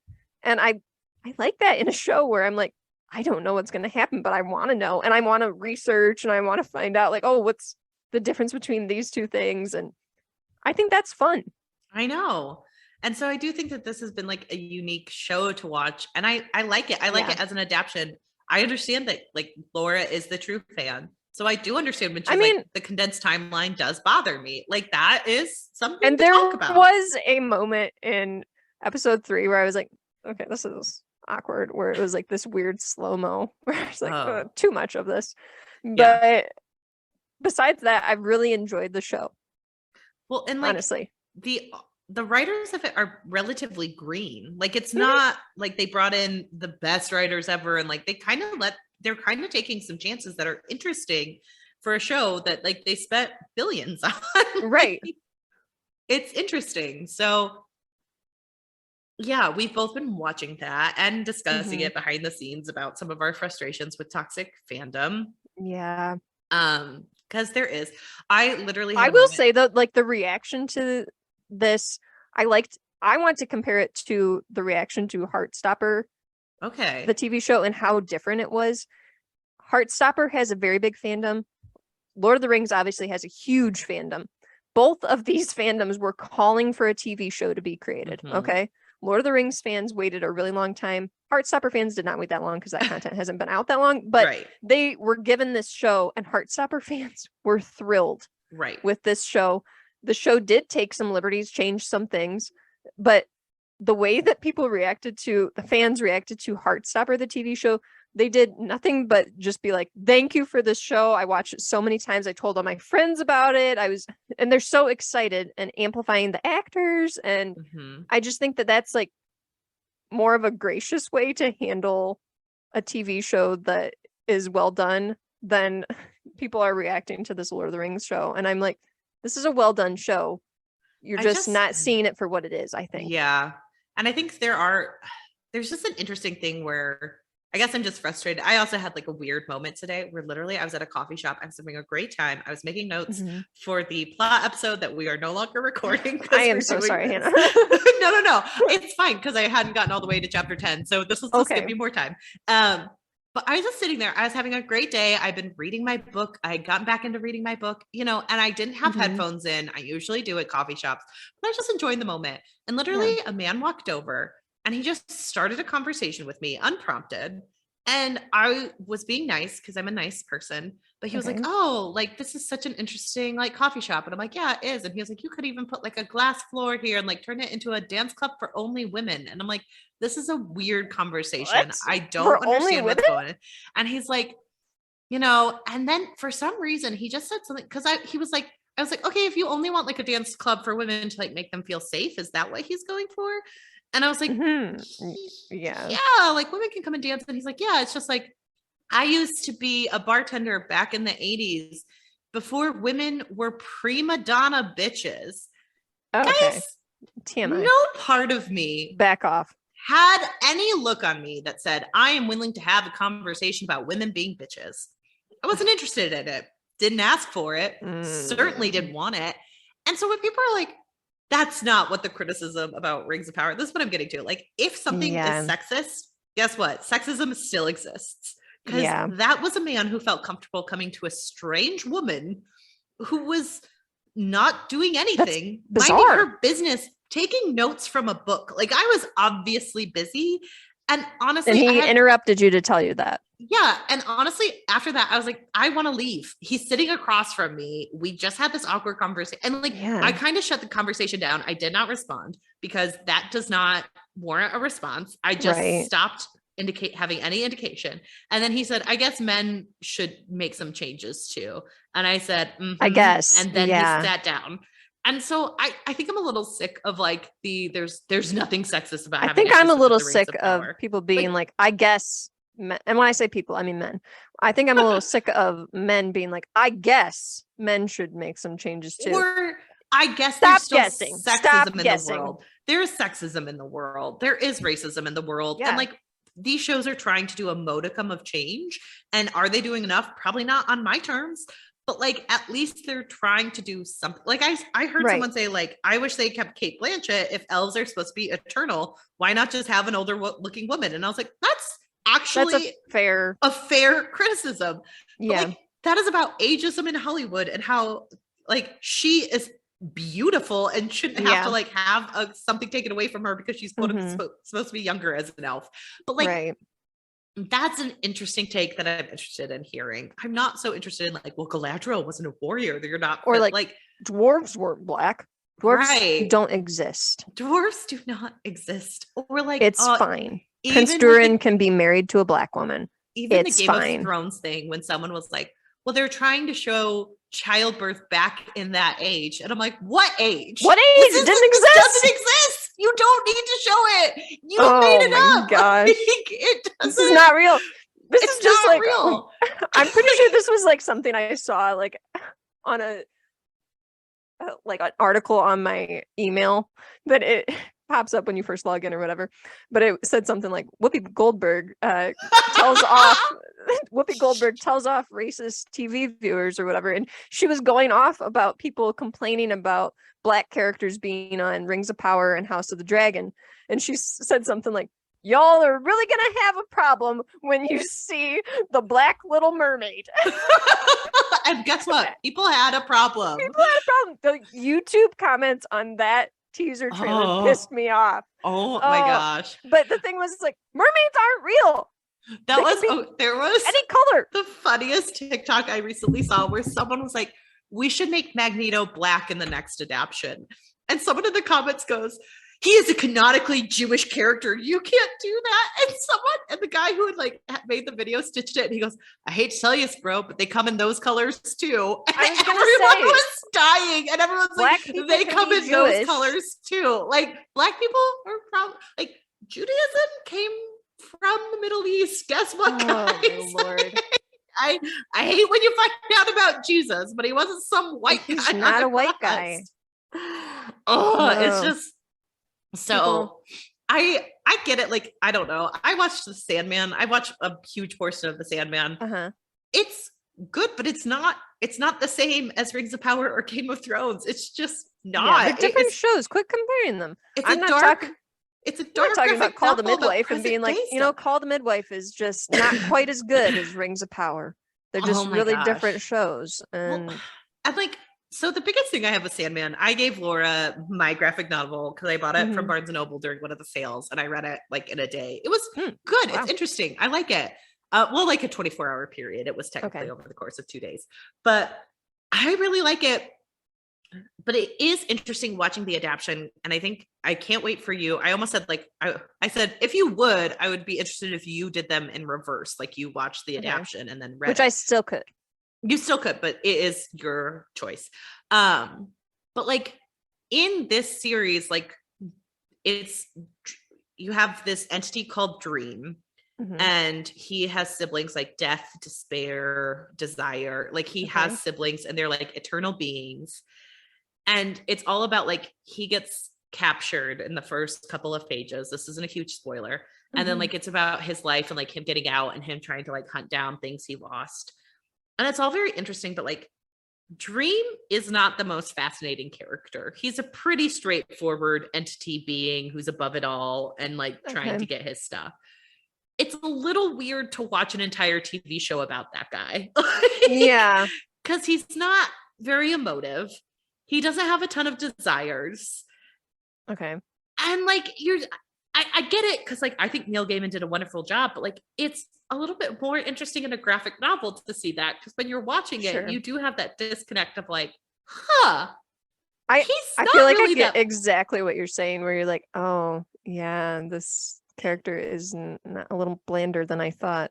Yeah, like it's kind of like watching all of Superman with none of the Clark Kent. Like Superman himself is not that interesting. And I always say like it's the hidden identity part that's interesting. Yeah, like it's watching him, because like Superman is supposed to be like who he really is, but he has built Clark Kent to be this like alter ego of who he aspires to be. And that is fascinating, that he aspires to be kind of a nerdy guy who belongs. Like that's what's interesting about Superman, is his hidden identity. It's not that interesting to watch an amazing alien be able to fight crime the best. Like, and that's the whole thing with She-Hulk. Like it's interesting to watch a woman not want to be herself. Like, there is something to be said about, it's hard to just watch this like higher entity like be smart. Like, it's like, okay. And people had issues with Sandman. I'm like, casting women in the male roles of this. I have seen some comments on that, and I was like, okay. And Neil Gaiman does not care. Neil Gaiman, like that, the Sandman was Neil Gaiman is amazing. And it's pretty progressive for the 80s. Like it has a ton of like gay characters, and it talks about the AIDS crisis. And like it was flippant about the AIDS crisis at one point. And I was like, well, I hope they don't put that in the TV show, because like someone makes a joke about it. But Neil Gaiman isn't like commenting like good on him, and then he had to grow from that. It's like he was commenting on someone being kind of a toxic person because they commented on it. So like The Sandman is a great graphic novel. It's interesting to watch it as a TV show, although Patton Oswalt does play a raven, and I am here for that. I do like. Why do I love Patton Oswalt so much? Like, no, he's amazing. Oh my gosh, he's so good. Like, I'm trying to remember what I was thinking about him in Crazy Ex-Girlfriend, because I was listening to the soundtrack the other day, and that song came on. The Creep. Ooh. I love it. Oh gosh, I just love. Also, his cameo on Community is very funny too. Being I don't remember that. He's the guy that runs the health center. I don't know if it's said that he's like a nurse or a phlebotomist or what he is, but he just comes off as like so unethical. Well, Patton Oswalt's life is fascinating because yes, Michelle McNamara was his wife, and she died unexpectedly. And like he has a comedy routine about that, where like he was like taking his daughter home for Mother's Day to like spend time with her grandparents, and he's like, we had a lovely weekend. We talked about her mom. I took her out of school so she didn't have to do any of the Mother's Day stuff, you know. And he's like, and so I'm like, we're in the clear. We had this lovely weekend, and they're like on a plane to go back home. And this like flight attendant recognizes Patton Oswalt, and so like knows the story. And she's like, "Oh my God, little girl, I'm so sorry about your mom." And why? He's like, and why are people the way they are? And he's like, and I live in fear of like Russian flight attendants coming up and being like, "Little girl, your mom." It's so bad. That is so cringy to me. Right? Oh, that's like the first Mother's Day after my mom passed away, or I think it was the second one. I had a couple people text me, and I was like, could you not? Like, no offense. I don't want to hear from you. If I did, I would reach out. And like my roommate at the time was like, yeah, I almost reached out, and I thought, Hannah doesn't want to hear from me. I was like, unless like Laura, you checking in on me is one thing. You and I are best friends. But I had a couple of friends who I'm like, we haven't talked forever, and you're like, we're not that close. I'm not going to tell you what I like sobbed about missing my mom. Like Laura here is like, I had a panic attack the other day after a funeral. You know, like you hear gritty details, and I'm like, unless you're hearing those details, don't ask me. Like, right. It's very private. So, little girl, your mom. Oh my gosh, people. Oh, Patton Oswalt. So he plays a raven, and I do like that. And I do think Sandman is good. When you just read the graphic novel, then you immediately watch the show. I'm like, I just read this. You're like, what? Again? But Lucifer is one of the Brienne of Tarth from Game of Thrones. I'm here for that. Okay. And she, like, Lucifer's characterized as like gorgeous, and she is gorgeous. So like, love that for her, because people do not always see that in a, you know, larger boned woman. Jenna Coleman plays Constantine, who is like a famous part of these comic books. And if she gets her own spinoff, I'm freaking here for it, because I was a huge fan of her as a Doctor Who companion. Laura, you and I still need to watch the Doctor Who. I know we need to watch Doctor Who. I was just thinking that when you mentioned it, like, oh, we never watched that. Well, we're trying to set up a Discord, guys, and maybe that could be our Discord channel. You and I watching Doctor Who with people. Yeah. So I love her, and she played a great gender, because like that's the thing, like when Neil Gaiman respects people and he respects the process, guess what? You get an excellent show out of it. Like, it is a good show. It's just a little weird to have Dream as protagonist. It's a little weird when you just finished reading the graphic novel to be like, no, I'm watching it on the screen. Like, and I'm seeing it without having to hold something. It was a very thick book. I'm glad I'm not holding it anymore. Like, my arms feel lighter. But it's, oh God, yeah. Have you watched anything else? I'm trying to think about what else I've been, because we're still in the watching section. I know. Well, this is just a fun catching up episode, guys. Like, I'm trying to think, because my dad and I did watch Rings of Power together. That was definitely. Oh, you know what I started watching and I haven't finished, but it's really good. The Queen's Gambit. Oh, I watched that when it came out. I love that show. It is really good. Yeah, that's the show that I was like, I think I should learn to play chess. Just like everyone in the world was like, you know, I think I should learn to play chess. I've been dying to learn how to knit. I suddenly have this like very. I wanted to learn how to crochet, which is similar. Yeah, my grandma only crocheted, so I get that. We should learn to knit or crochet. Sure. My mom was knitting me a blanket when she died. She had knit one for every single one of my sisters, and when they were in college, and I had seen how hard it was for her to do all of them. And so I never asked. And then when I was an adult, I was like, could you make it for me? And then she had a couple of different projects in between. She was making masks for the pandemic. Sure. And then my sister had a baby, and my mom was like, do you mind if I make a baby blanket before your blanket? And I was like, no problem. And then 2 weeks after my niece was born, my mom died. And so my sister has said that she will finish the blanket, but she has not. And I was like, if I can learn how to knit, it would be nice if I completed it. And then it's like my mom and I worked on it together. I was going to say, honestly, I feel like it would be really neat if you could finish it. Right. Like, I know. I don't know why, but that like seems so emotional to me to think the two of you worked on it together. You know what I mean? It fits with my personality too. Like Laura knows this, but I'm an incredibly sentimental person. So something like that would really like get under my bones. And I hate making people do stuff for me. So the fact that my sister's been like, I'm really busy. I'm having a third child recently. And I'm like, sure. I don't know. You know, I don't want to force her to do that. Oh, come on. You have the time. Yeah. But so you're up in the middle of the night anyways, so why not just be knitting?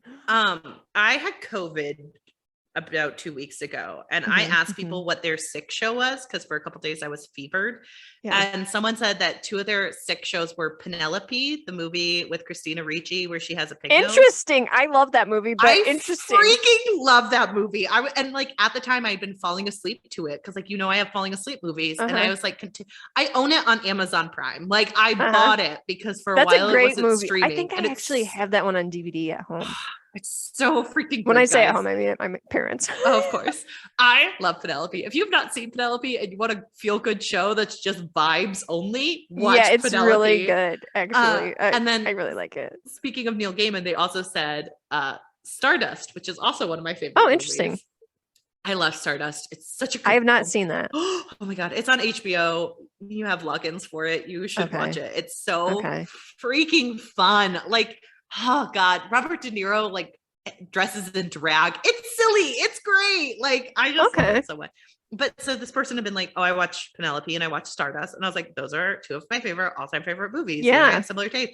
And then she's like, I also watch Hilda on Netflix. I looked it up and I watched the first couple episodes. It is so stinking cute. It is about a little girl who like lives in a magical land. And she and her mom like live out in the middle of nowhere, and she like goes hunting to like make pictures of all the monsters. And in the first couple episodes, she finds out that her mom and her like live like nearby elves that they weren't able to see, but they start disrupting their home, and the mom's like, maybe we need to move, and she's like, no, I'll talk to them.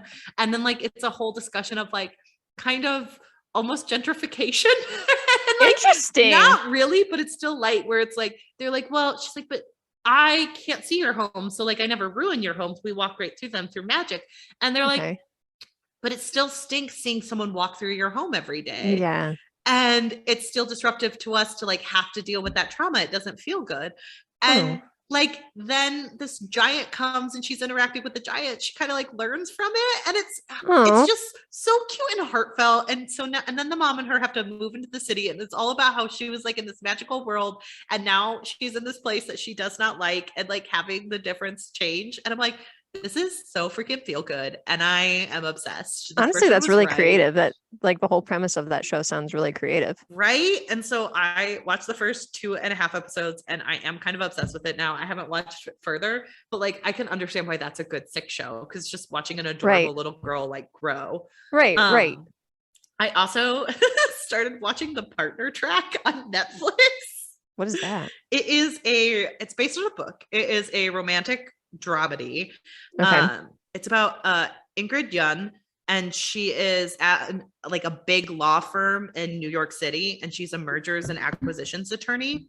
And I will say this, I am not a mergers and acquisitions attorney. I do have feelings on M&A attorneys, and they're a mixed bag. A lot of times you have some of the coolest people you will ever meet, and sometimes you have the most sexist people you will ever meet. And like you saying that like reminds me of Mean Girls, but the coolest people you will ever meet. And then you have the Mean Girls, and the Mean Girls are usually white men who are hugely sexist and hugely racist. Like I remember having a professor where my friend was like, yeah, we have to take him for like, she became a bankruptcy attorney, and she was like, yeah, we have to take him because it's required, but he's a huge dick. And like there's no excuse for him. They just keep him around because he knows his shit, and like he's a terrible person. This show represents that very well. Ingrid is I believe she is Chinese, and she like wants to make partner, and making partner is very hard to do at some law firms. It's incredibly difficult. You have to make 1 million billable hours, and she has like a best friend coworker who is Black, and he like wants to work in luxury branding. He is a gay man. And she has like another coworker who my friend was like, she reminds me so much of you. And I was like, interesting. It's my friend Rima. And Rima, I was like, Rima, this girl just hates big law. Is that what reminds her of you? Like, is that what you're picking up? Does she also have red hair? No, her name is Rachel, and she is a brunette, but it's just like, Rachel, she's like, well, she's just so sarcastic and biting. And I'm like, is she, or do we both just not get enough billable hours at our big law firm jobs? So, there was a moment where Rachel was like, hey, does my work on this hit non-billable hours? And they were like, yeah, you can use it for non-billables. And she was like, cool, then I'm on it. And I was like, I do think I have said something like that. Whoops. Because you have two different types of hours. You have billable hours where you can bill to a client, and you have non-billable hours which go towards a certain portion of your necessary hours. But like, it's nice to have both sometimes. They really only care about billable hours though. So all of that is accurate, but like Ingrid is kind of the worst.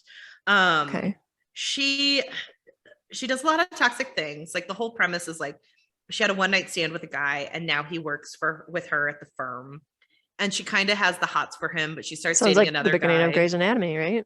Pretty much. And she starts dating this other guy who's literally moving their relationship at the speed of lightning. Like I've never seen two people start into a relationship as fast as this man is. And he recently lost his mom. And I'm like, you do not need a girlfriend. You need a therapist, because you are just trying to stratosphere and skip a whole bunch of steps. And it's like, he's the perfect man. I'm like, is he? So, because like I like him, he doesn't deserve the treatment he gets in some of the show, but he also is moving way too fast, and she like hasn't really dated that seriously, so it's weird that she's okay with a ton of this. And there's like some of her coworkers are hugely racist and sexist and make a bunch of jokes, and it's like, yeah, that would happen in a lot of law firms. Like a lot of law firms, you don't want to make a fuss because you don't want to get like quoted as the bad guy, you know, and like Sure. someone does some crazy crap and he gets away with it because he makes the firm money. Sure. And unfortunately, that is also very real in a law firm. So it has a lot of things, but it is a trash show. It's like, it's not great by any means, but I sure watched it when I had COVID. Am I on episode 7 and probably will not finish this series? Probably, but I did watch it. It is a show and I did watch it. But that, like, there's value to shows like that, though, where you're like, I need this at a specific time and not other times. And it also made me think, like, with our Rings of Power conversation, not to bring it back to that, like, dumpster fire of us, like, crapping on people. Sure. But it did make me think about how women, our television shows, we're really good at categorizing them for what they are because we have to. A lot of women get shit on for liking things, unfortunately, and the things we like are often devalued. Like, I am currently on a fantasy football league, and the way men treat their fantasy football league, I'm like, you guys crap on it when it's Bachelor Nation brackets, and like they're the same amount of things. Like, guess what the Bachelor Nation does?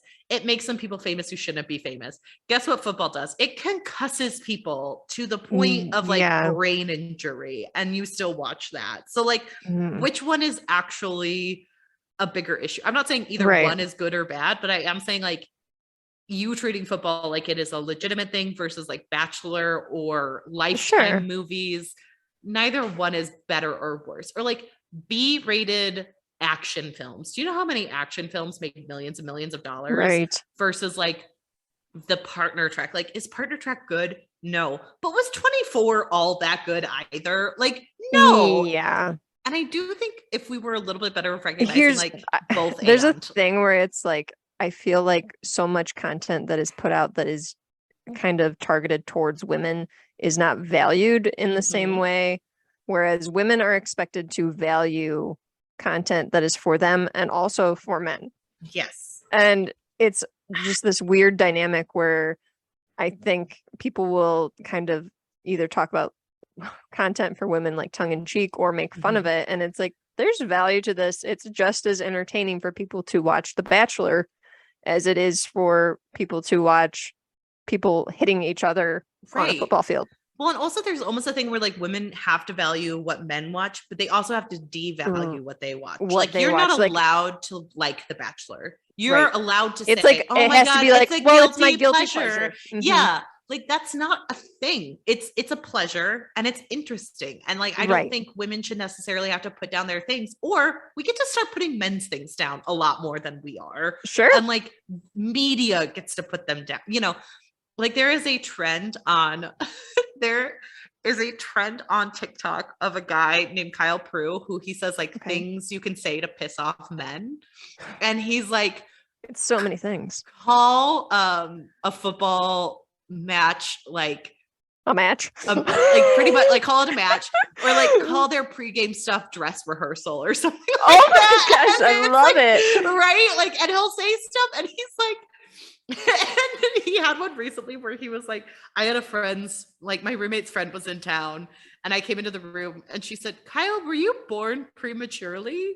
And he was like, why would you ask me that? And she was like, I don't know. You just kind of give me premature baby vibes. And he's like, ma'am, I have written the dark arts. You cannot do that to me. And then it shows him like sitting there looking in the sunlight, being like, what she had said.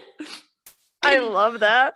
Recently, Veronica brought it up because I was talking about it because I said, like, I think I made someone mad. And she was like, Hannah, that's just another Kyle Prue. Because I like tried to say why a meme was wrong or something. She was like, Hannah, that's another Kyle Prue, things you could do to piss off men, tell them why their memes are inaccurate.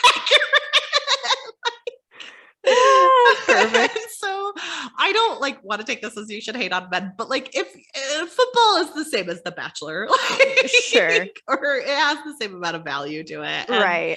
I kind of get sick of like it's like you telling me about the reality TV show. I don't watch reality TV, but that doesn't mean I sit here being like, Laura, you watch reality didn't shame TV? Me for watching it. You were like, I'm glad. When I first talked to you about it, because I had mentioned it a couple days ago to you, you were like, oh, I'm glad that you were able to like get some enjoyment out of that. That's great that you were able to get that. So I think that's an appropriate reaction. It's not like, and it's not like you were like, I hate that show, you should not watch it.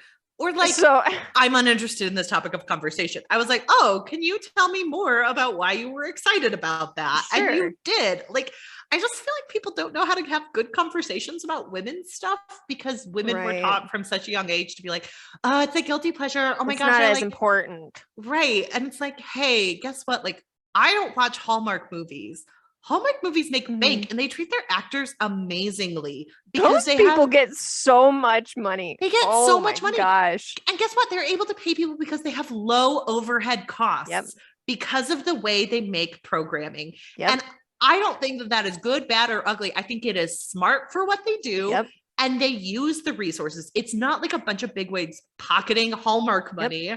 They're actually paying they're paying everyone on the crew properly to work in Canada for like 4 months out of the year, make a billion movies and get them out. Like that is fascinating. And people who are like, women's media is an interesting topic because it is treated differently even than men. Myself, I know I am guilty definitely of being like, oh, it's just the Hallmark movie. Oh, it's just the Hallmark movie. Or it seems like Hallmark. And I know we have even done this on the podcast where we've been like, it's just a Hallmark movie and kind of like treated that like it was like something not as good.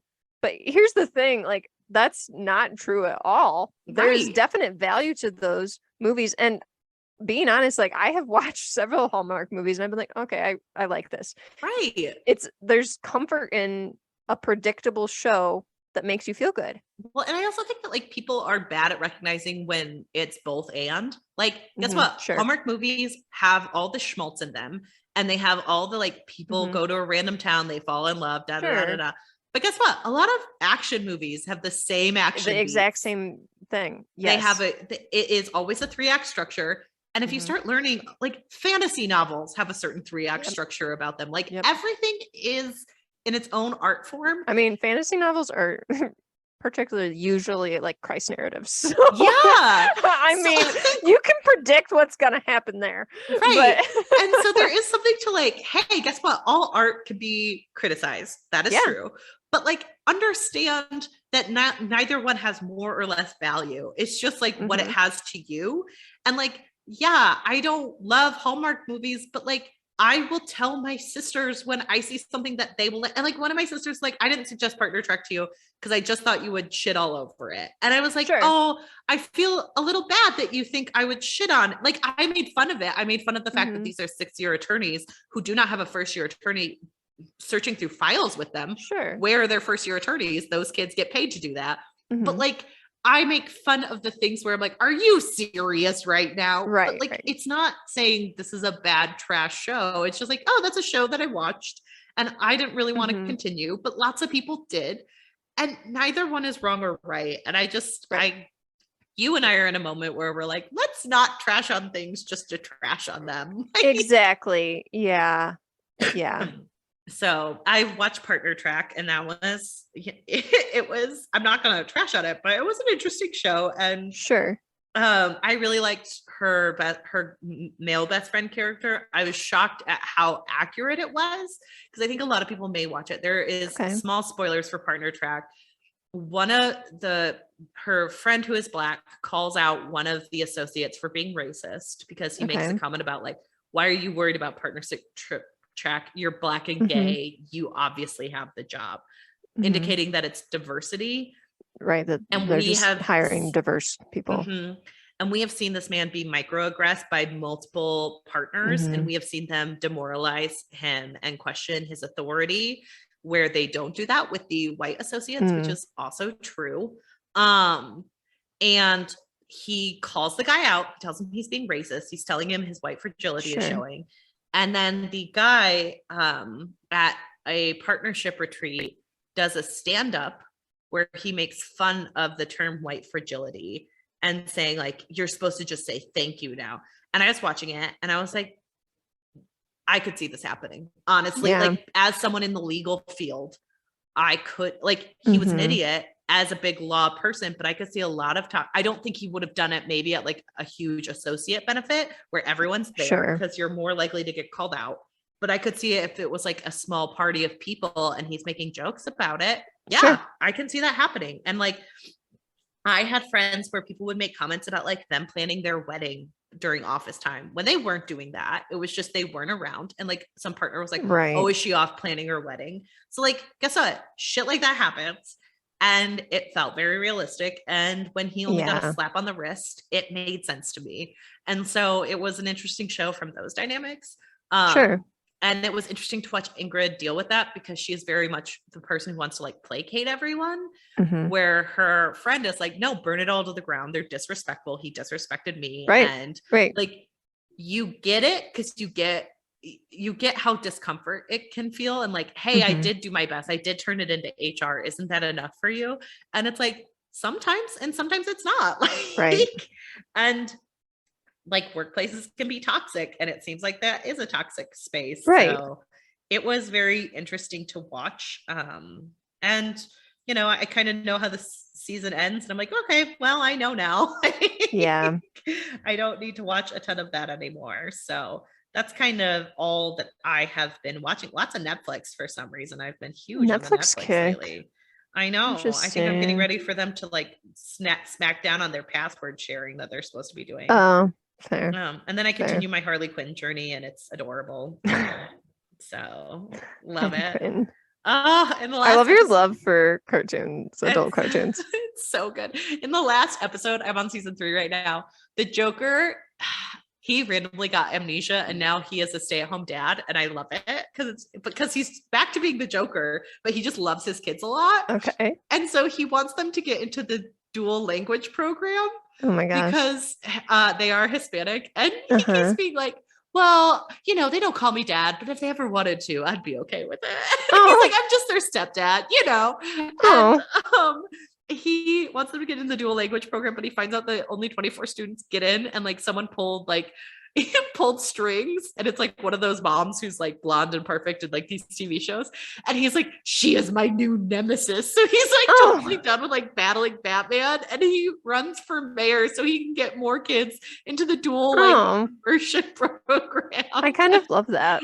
Right. And it's just so funny to watch them like play with the Joker and be like, he's still kind of a monster, but he just really loves his kids. Right. And it's just very funny, and I love it so much. What a weird take, but cute. Right. He's grown a lot, Laura. Right. And it's very funny. And there's also like a trend going around on TikTok right now of they made filters for She-Hulk that made women look stunning as their own Hulks. Like everyone looks gorgeous with this filter. And I just want people to make Poison Ivy quotes with it, because Poison Ivy on the cartoon show is green. And I'm like, come on. But everyone is singing Alphabet lyrics to it. It's so, I get it. I get the Alphabet connection, but also Harley Quinn and Poison Ivy could be great for that. So I suspect that will be coming down the line. But yeah, I love adult cartoons, or little ones, as Hilda showed me. I just think that is such a cute little show. Laura, I think you would very much enjoy it. Like I probably would like Hilda. Like, that sounds really good. So cute. But what are you reading right now? Okay, so let's see.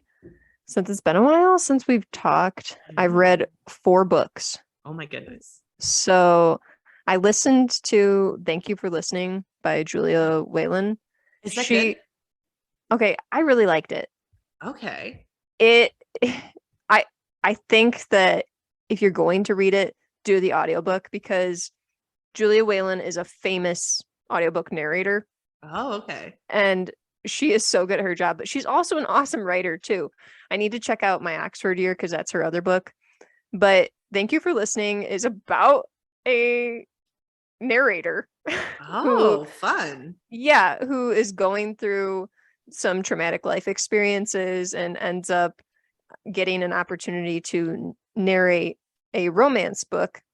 And I think that it's a good book because it brings up all the tropes that you could possibly think of in a romance book, and then it uses them in this book. I love that.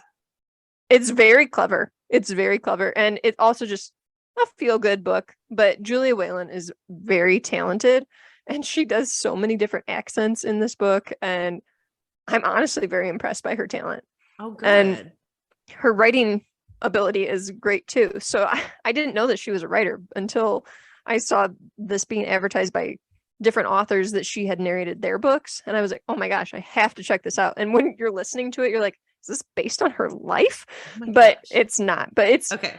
A really good book. If you like romance and women's fiction, there are jokes made about the difference between romance and women's fiction, and it's hinted at that this book is possibly a romance and possibly a woman's fiction, but it's kind of both. So yeah. I just love how she brought in all the different like romance tropes and then jokes about romance books and women's fiction books and being a narrator. It's very, very good. Okay. So would recommend. Another book that I read, Hannah, Strange the Dreamer. This was recommended to us by a friend, and I picked it up because I was, I miss him. And this book, I cannot tell you why I did not like it. Right. But it is so long. And it's like very verbose from what you told me. Yes. Honestly, the writing is stunning. I don't know why I wouldn't be in love with that, because I usually am a sucker for pretty writing.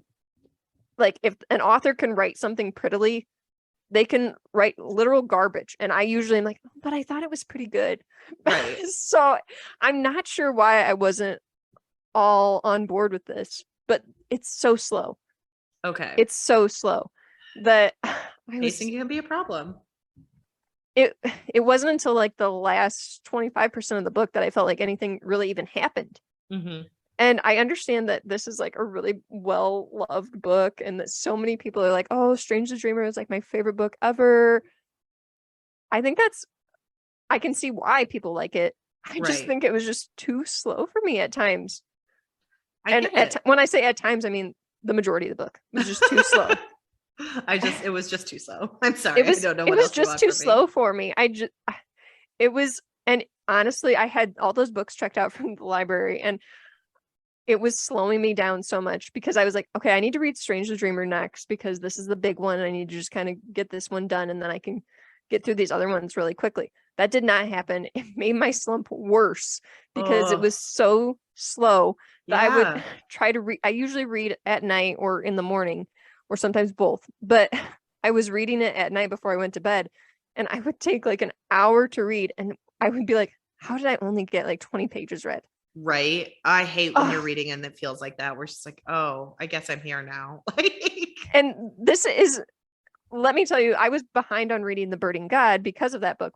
But today I finished part 1 of The Burning God. I read well over 150 pages today. Yeah. So it depends on the book, honestly, the speed that I read at. And Strange the Dreamer, I could not read that quickly. I could not do it. I think that the author, like the plot of the book, she came up with a great idea. Right. I think that it's very interesting. And when I was like reading the like cover of it to get like a little synopsis, I was like, oh, this sounds really good. But it was so slow.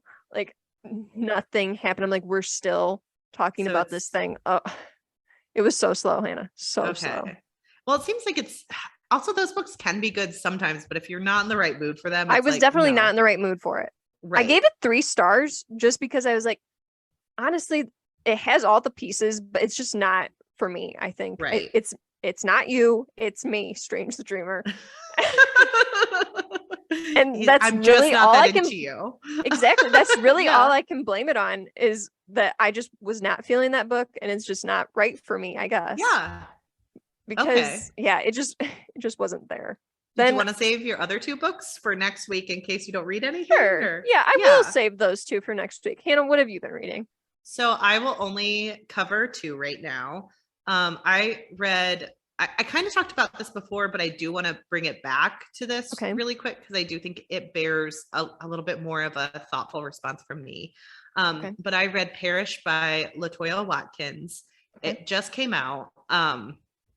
It is an excellent book. The writing is beautiful. It's about a family who are kind of surrounding their matriarch as in her last final days. And throughout the novel, we have flashbacks to various characters growing up. And we find out about, it's a Black family from Texas. And we find out about the horrible trauma all of them had. Okay. And it's a lot of like, there's a lot of trigger warnings and content warnings Mm-hmm. for sexual assault, because a lot of them are abused, and it's kind of about how abuse can beget abuse, and the ramifications of that. And this book is excellent, but it is really hard. And it was one of those books where I read and I reviewed it on Instagram. And I recently like got to talking to someone where I was like, I've actually been seeking out anyone who's reviewed this book to read their thoughts on it, because I'm fascinated by this. A lot of people of color are the ones who are reading this book right now because it just came out. And I feel like sometimes people are, you know me, I'm NetGalley. I'm usually trying to find authors of color or something to like give myself a little bit more to push those books when they first get published, so people will buy them, because that does matter. So a lot of people of color have reviewed this, and someone on Instagram today, I can look up their name, so people should go follow them, because she just read the book and I really appreciated her words on it. I believe it's Black Girl Reading, but I want to double check that. Black Girl Reading. She's an excellent follow. I love her stuff. She's like 9,000 followers, so be one of them. And she reviewed it, and I kind of responded to hers, and I was like, this is excellent. Like, I read it, I reviewed it, and I'm really interested to see what other people say, because I feel like I can learn a lot. And she was just kind of like, yeah, this book feels like it's written for Black people and the Black experience. And like she said, she appreciated my review where I was like, I don't want this to turn into a bunch of white people reading it and being like, there's a certain thing on Instagram, Bookstagram community, where people talk about like Black trauma and how it is often fodder for white consumption. Yeah. And similar to what we said about like, oh yeah, historical fiction, everybody wants to read about the Holocaust. Exactly. And so like books like Queenie or Grown or I can't think of some of the other ones that have fallen like under fire, where people are like, sometimes when white readers mass consume these books, it begins to be about like, oh my God, this book is so good, you should read it, without any of the fundamental understanding. Well, honestly, like if you just read The Color Purple or Toni Morrison, like you're not reading any Black joy. Like Toni Morrison's great, but a lot of that is really complicated and deep. Well, and if you're not reading it with an understanding of empathy and understanding, and you're just like, oh my gosh, so much trauma. It can sometimes feel like people are, you know, watching, like going to a museum or going to, you know, like without any real understanding of like what the writer is trying to evoke and the empathy you're supposed to be processing for these people. Yeah. And this was one of those books where I was like, oh my God, I love this book so much. I gave it 5 stars. I don't like know how you couldn't. I loved it. But I was like, someone in my comments when I reviewed it was like, oh my gosh, I'm adding this to be read right now. And I was like, I don't think this person meant anything by it, but I was like, I hope you understand how serious this book is if you're going to pick it up. And how seriously you have to take it, because it's not a book that you can just read. It is like Toni Morrison, where it's going to sit with you and it's going to sit on your soul. And you're going to feel something for it. And I just like, I feel like with what we were saying about watching shows like Rings of Power and like trying to be joyful and trying to watch in context, there are certain books that I want to be responsible for my own opinion on, because my opinion can hurt people. And I want to always have that understanding when, as someone who creates content, I want people to know that I like hold myself to a high standard when I'm reviewing something, especially something like this. So I think people should read it, but read it with like a level of understanding and empathy towards what the writer is trying to evoke, and not as some like, look at all the trauma Black people experience, because that is not what all Black people experience. And honestly, that shouldn't be the goal of your reading, right? To just only read about people's trauma. Exactly. And the other book, I will save one book for next week. You guys all know I read The Sandman. I enjoyed it very much. But the other one, Laura, I listened to The Charm Offensive by Alison Cochrane. Yay! I got it from the library. I was on a waiting list for a while. Good. The beginning was very slow in my opinion, but by the middle I was like, okay, I get it. And I loved it. After that, I was like, Okay, this is great. I get it's like the cutest book ever. Cute. It is adorable. They're adorable. They are hot in some parts. Like, I love Dev. Mm-hmm. I think he's amazing. He is so cute. And I love Charlie. And I love Charlie, how good they are about mental health in this book. Like, yes. Oh, it's so good. And like, I loved that Dev's ex. I think it's Dave, right? Dave. Oh, is it Dave? I apologize. I think it's Dave. Dave, I loved that his ex wasn't like the worst person in the world. Sure. Like, it made it realistic that he was with him for 6 years and they like had fights about stuff. And I love that Dave is someone who like wants kids and he wants to get married. And like, I love all of that. I love that he's like, I believe in happily ever after. And that's why I buy into this show. I'm like, oh, stop. Ugh. And it's just like, honey, no, like, don't buy into the show with this original creator. She seems awful. So many red flags. That show or that book is so adorable. It's so good. I liked it a lot. And everyone should read The Charm Offensive. She has a new book coming out in November. So read it now so that you can be prepared. So you can get Kiss Her Once for Me. I've already pre-ordered. I'm so excited. Allison Cochran did an amazing job. They are very cute. Very good romance. And they just touch on everything. It's really, oh gosh, like so cute. I just loved this story. I want books that make you feel good. Like, I want her to write another story from the women's perspective of the show. Like, interesting, like along the lines, like with the same characters in that same. Yeah, like because I think the women had like a lot of drama going on behind them, and then like that would be almost be like half and half where we get flashbacks to it to see what was going on, and then the new book can be the new season that, because it ended with that like ending. I would really love to see like flashbacks to like what was happening before, and then the character who we met in this book in like her season. So I'd be very interested in that. That would be good, right? Wouldn't it be I'm also like in love with the way that Allison Cochran puts together her ideas. She shared on Instagram that she like puts these like almost like they used to call them mood boards when we were younger. Oh yeah. Where you like put a bunch of pictures on a bulletin board or something, but she does it online, obviously. Yeah. But she put together a mood board and she's like, this is what my next novel is going to be about. This is what I'm writing about. And I was like, what a creative way to show that you're writing about a road trip and falling in love on a self-discovery type road trip. Like, That's amazing. I love that. I love that. This is so funny because Veronica and I were just talking about this because we write about our writing process. We talk about it a lot. And she's writing like a character-driven novel. And I was like, honestly, what I want to see you do, and I don't have to read them, but I want you to write all of their astrology signs. Like, because I do think that is a fun way to get at someone's personality. Because sometimes when you're writing a character-driven novel, there has to be small parts of their personality that need to come out, and like you don't always want it. And I heard once that someone does that, and I'm like, that is a fascinating exercise. Yeah, and like I think if you're writing character-driven novels, you get to know them too. Yeah, and like that's the thing is like sometimes I think it's fun to like know a character's how they eat their fries. It's not useful to the novel, but like knowing that it's useful to the author mind, and it like makes them fully rounded people because like people are messy, and if you only have like, well, this is what they do in the plot, that's not as interesting. So something I think about, and that made me think about it with the mood board. I love that. But yeah, I like that a lot.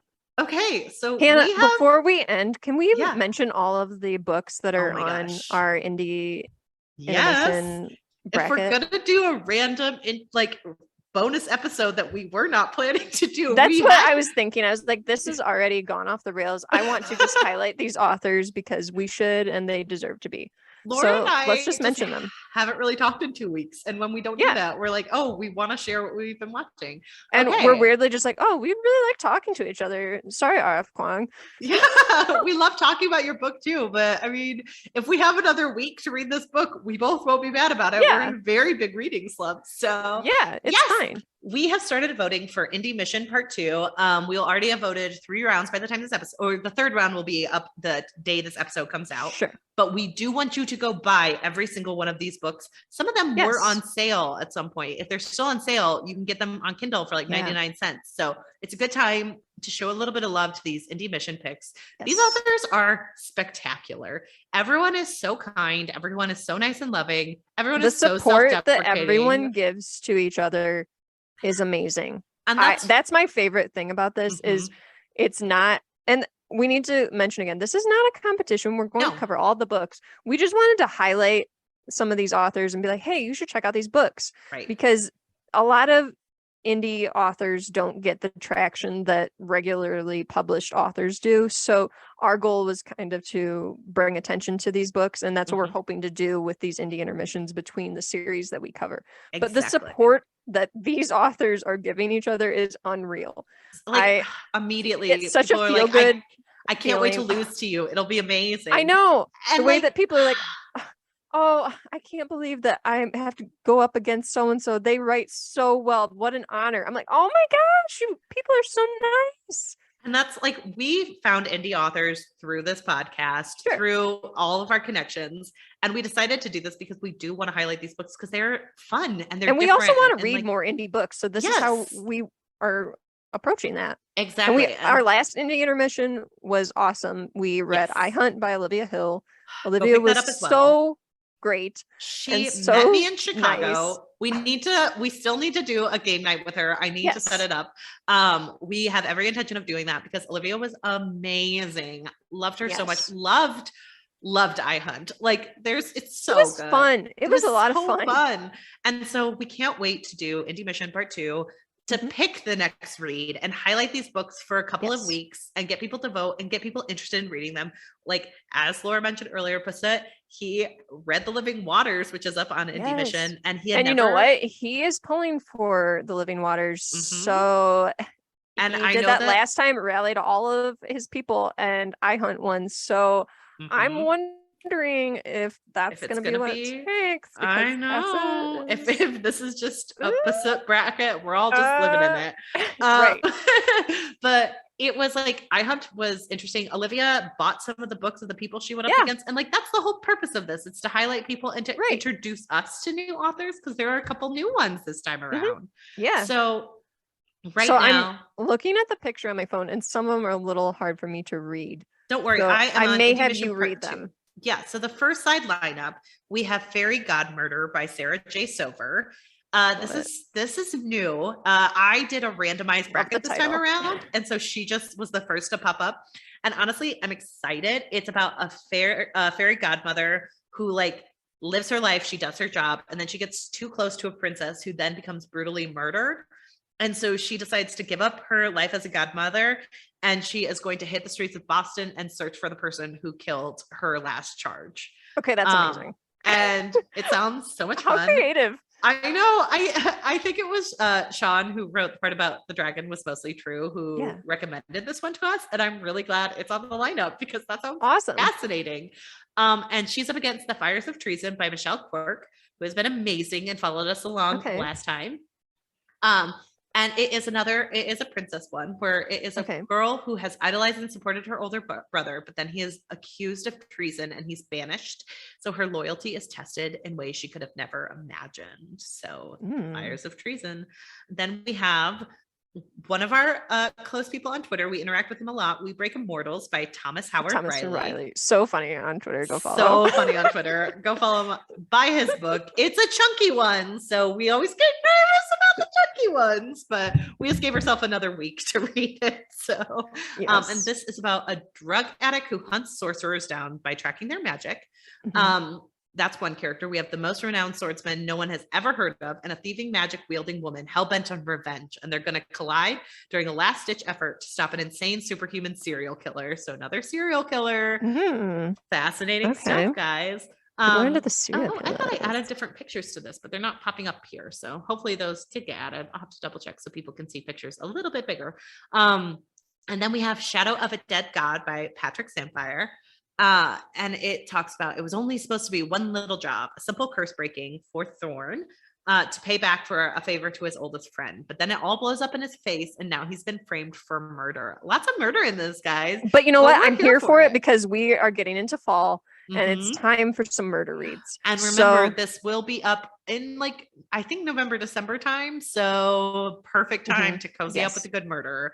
Yep. We're just saying. And read all these books because they sound fascinating. Then we have Illborn by Daniel T. Jackson. Another so many people love this one. So many people have reviewed it. I think he just like surpassed, I forget how many, but he just had a milestone of Goodreads reviewers for this book. So also, time to have his book. Daniel T. Jackson followed me on Twitter and I was like, oh my gosh. Oh my god! So Laura got starstruck. There's these moments that I have where I'm like, I'm starting to be seen, and that was one of them. And I recently I have looked into buying his book a couple of times. It does have to come from across the pond. So whenever I pull the trigger, we need to pull that. If he starts winning, we're just going to need to order it right away, or right. So we have it in time, of course. But after 800 years of a person ascended into heaven, 4 men and 1 woman develop abilities. Can they survive when this is forbidden powers? I love it. And that will go against kings and demons. I don't know why I always want to say daemons when there's an A and an E. Because there's an A in it. That's I know. But Kings and Demons by Marcus Lee, who is excellent. And I believe I was not following him on Twitter until this new bracket came up, but now we are following each other. And it says, in the Emperor Kingdom, a dying land that is riveted with famine and disease, Daleth, the evil witch king, plots his conquest of a neighboring free state. He is thrown in with a huntress, and their worlds are about to be thrown into war. So the next one up is Seasons of Albadan by so many people talk about this one. Oh, really? Okay, so it's new on our bracket. This is Seasons a brand of new Albadan one. Is? Oh yeah, we didn't have this before. Okay, I thought this was on there before, but I know for sure I've seen Story Darlings, FTF. I've seen a lot of people talking about this one. Oh, okay. Well, hey, it's new. That's why we always open up the brackets to have people add on to when we're missing, because sometimes we miss people and we feel bad about it. So always make sure that we're covering everyone. But this is 4 stories, 4 destinies. They all align. An aspiring enchantress, a drunken father, a foreman, and a mother. His wife. No, I don't know if it's his wife or not. It's just a funny joke that we will always say. It could be. A twisted world of beauty and darkness. So this one is a little bit mysterious as well. So we also have that going up against Vultures by Luke Tarshan. And that is, the heart of a demon lives and must be destroyed. One man believes he can do this, but the war spares no one.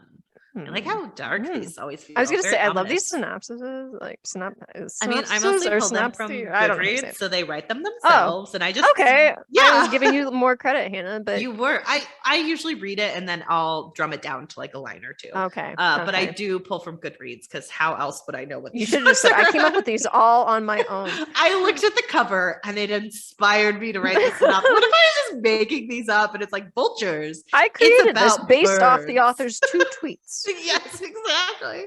And then we have one which we do already own these books. Yay. And we will be doing a review on them on our pod when we do them, because I promised him we would. I just have not read it yet. I'm so sorry. But we have Paladin Unbound by Jeffrey Spite. He also won the iHunt raffle of the book last time. Yes. So because Laura and I usually do a raffle of one of the books. And we end this book, says, the last of a dying breed, a holy warrior must rise up against a growing darkness in Avelium. A lowly mercenary must solve a rash of disappearances. This is so exciting. And that goes, there's a lot of mystery. And this was another fan favorite of the last brackets, The 13th Hour by Trudy Skies. Cruel gods rule the steam-powered city of Chime, demanding worship and tribute from their mortal subjects. A woman becomes a most wanted person after she kills a mortal. Fascinating. That one has got that one. Lots of people like it. So you know what? That has a big fan base for the Cool Gods, I think. And people love Trudy. She's amazing on Twitter. She is so sweet. Yes. Love her. And we have Empire's Daughter by Marianne L. Thorpe, who tweeted about us when we gave the bracket. I mean, lots of people have tweeted, but she was like, thank you for including me. So you're welcome. I know. We're so excited. Lena's world is about to change forever. Harried from north and south by 2 different enemies, both wanting the last remnant of a great empire's land. And with invasion imminent, the military leaders see no choice but to ask the unthinkable, that women learn to fight. Feminism.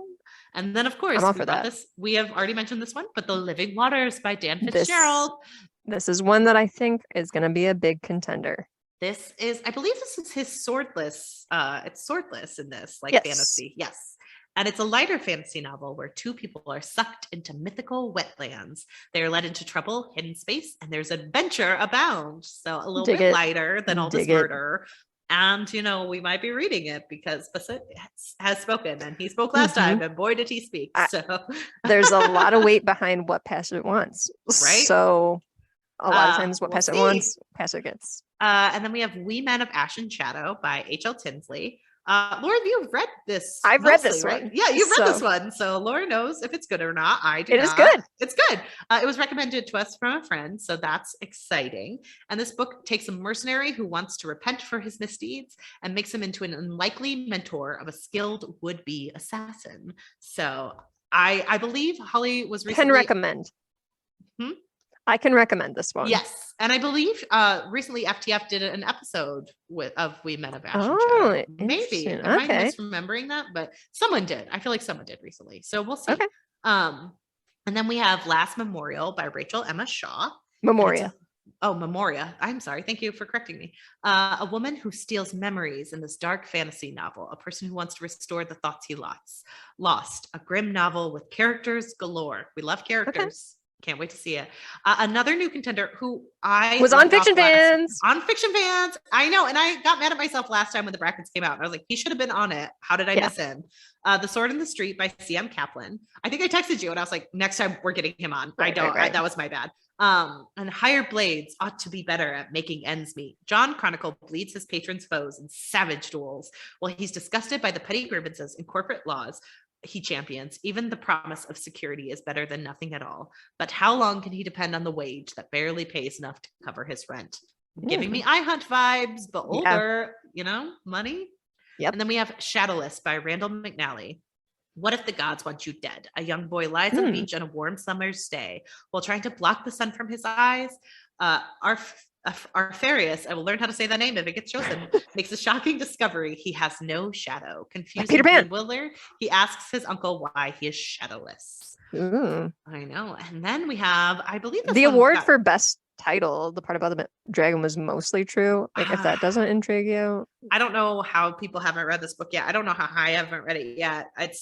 I haven't, and I've been holding out because I was like, I think Sean sent this book to me as like a thank you for amplifying my book in your Indie Intermission. And I was like, oh my gosh, thank you so much. And I have been holding out because I was like, we'll probably cover it on the pod this year, I'm guessing, because he was our runner-up last time. He was our runner-up last time. And then he was like, oh my gosh, I'm never going to win. And it's like, Sean, you were the runner-up. Come on. He was so close. And he was very close, if I remember the voting correctly. So this is a humorous tale about the tale of the dragon, the finding of treasure, and how telling things like it is may make a lot of things seem much more serious and much less heroic. So I think that this will be a funny, unreliable narrator vibes I'm getting from it. So I'm excited for that one. I can sense some sarcasm and I'm gonna like it. I mean, if you follow Sean on Twitter and Instagram, he is a delight. So yes, one of our favorite people to follow. He's so fun. And he is so supportive. Like, he was blowing up all of our Indie Intermission voting last year. He's so great with it. So thank you, Sean. Can't wait to see when your vote or when your book moves to the forefront. We can read it. And then the next one is Legacy of the Brightwash by Crystal Matar. So many people talking about this one. Oh my gosh. This one is everywhere on Twitter, guys. And Crystal is so amazing and so down to earth. I love her so much. Fellow farmer. Love it. A man who believes in the law. His beliefs are questioned. A mystery is surrounding a body washed up on the shore. Will his morals finally break over this? And the cover is gorgeous, guys. Like, I love the cover of this book so much. For sure. It's eye-catching. And then we have The Marked Princess by E.P. Stavs. With her 18th birthday fast approaching, Crown Princess Jocelyn knows it's her duty to choose a husband, but that doesn't mean she has to be happy about it. When she has to flee for her life, she must deal with magic and a fight against the darkness. Love that. And then we have Fortune's Fool by Angela Board. A secret affair, a disfiguring punishment, a burning need for revenge. A woman once in the throes of silken wealth is now with mercenaries in danger. What will happen next? And then runner-up for best name, Miss Percy's Pocket Guide to the Care and Feeding of British Dragons. This one looks adorable. Looks so cute. The little dragon on the front. By Quenby Olson. A spinster suddenly becomes the keeper of a dragon in this tale. She was supposed to have a lethargic life, and now she's thrust into romance, drama, and everything in between. Love myself a spinster as one who is on her way to being one. Dig an animal lover. So I love this. And then To finish it up, last but certainly not least, Small Places by Matthew Samuels. A boy meets a witch once upon a time. 13 years later, she needs his help finding out what is messing with an earth spirit. So, we've already had the first couple rounds, but again, buy all these books, guys. They look so check them good. all out. We're so excited for them. And like publishing in the indie sphere is so impressive. As someone who's writing her own book, I am often just like so impressed, so overwhelmed, and everyone is so kind about it. Like they're just the best people in the world. So go follow them, go read their books, and you can find this list on our blog at ourpod.com. And we're so sorry that we're pushing back our discussion of the Burning God, but also no, we're not. We're not sorry. No, this was a fun episode, and deal with it. We just ran with it. Hannah's computer screen stopped showing her face 2/3 of the way through, so Laura got to look at a blank screen for the last third of it. We just rolled with it. But I've been looking at these Indie Mission pictures, and the covers, awesome, so pretty. I also have had my windows open, and it is now freezing in my apartment, and I just felt too bad to be like, I need to shut the windows. Can we stop? Because that was a bad decision. I mean, we've been talking for like 2 hours now. Yeah. I was already thinking like, oh, I'm gonna have to edit this episode and do all the media mentions, and then I was like, I think I'll skip a few of the media mentions. I think you could probably skip a few. I think this can just be a bonus episode that's for the fans. Like this is a Laura and Hannah catch up. We had 2 episodes in a row that wasn't us doing a breakdown of what we were reading, watching, and or enjoying. So we were like hurting for one, apparently. Yeah. So we hope really like this episode. If you guys have any flack for any of the opinions, I don't know, message our pod on Instagram, and I'm happy to talk to you, but also be respectful. We again said everything is about taste, and we just want to have fun and make sure people are just thinking about things critically, because like we said, we take our opinions very seriously and try our best to think things through. So with that said, rate, review, and subscribe to our pod. That's OWWR pod on all. We need 100 ratings, so 90 people go. 90 people need to go and rate us 5 stars so Laura can get me to watch The Hobbit and say, I don't remember these characters, because that's mostly the Rings of Power. Laura gives me like, well, that guy. And I'm like, I don't remember who that is. What's that guy's name? Whoops. I know Gladriel now. Elrond. Elrond Hubbard, as they would say on Newcomers. I can see his face. I know what the actor in the original movies looks like. Couldn't tell you the new actor's face yet. We'll get there, but I know him when he's on the screen. He's friends with the dwarves. It's adorable. But yes, so rate, review, and subscribe, and then join us next week to have back to our actual scheduled programming. We will be talking about the Burning God. We promise. Yeah, we promise. We can't do this again. We can't do this again. We're sorry. This is the end. But hey, go check out Indie Mission subscriptions and go buy the books and be ready to vote to pick our next read for Indie Mission Part 2. Yay. Bye. Bye.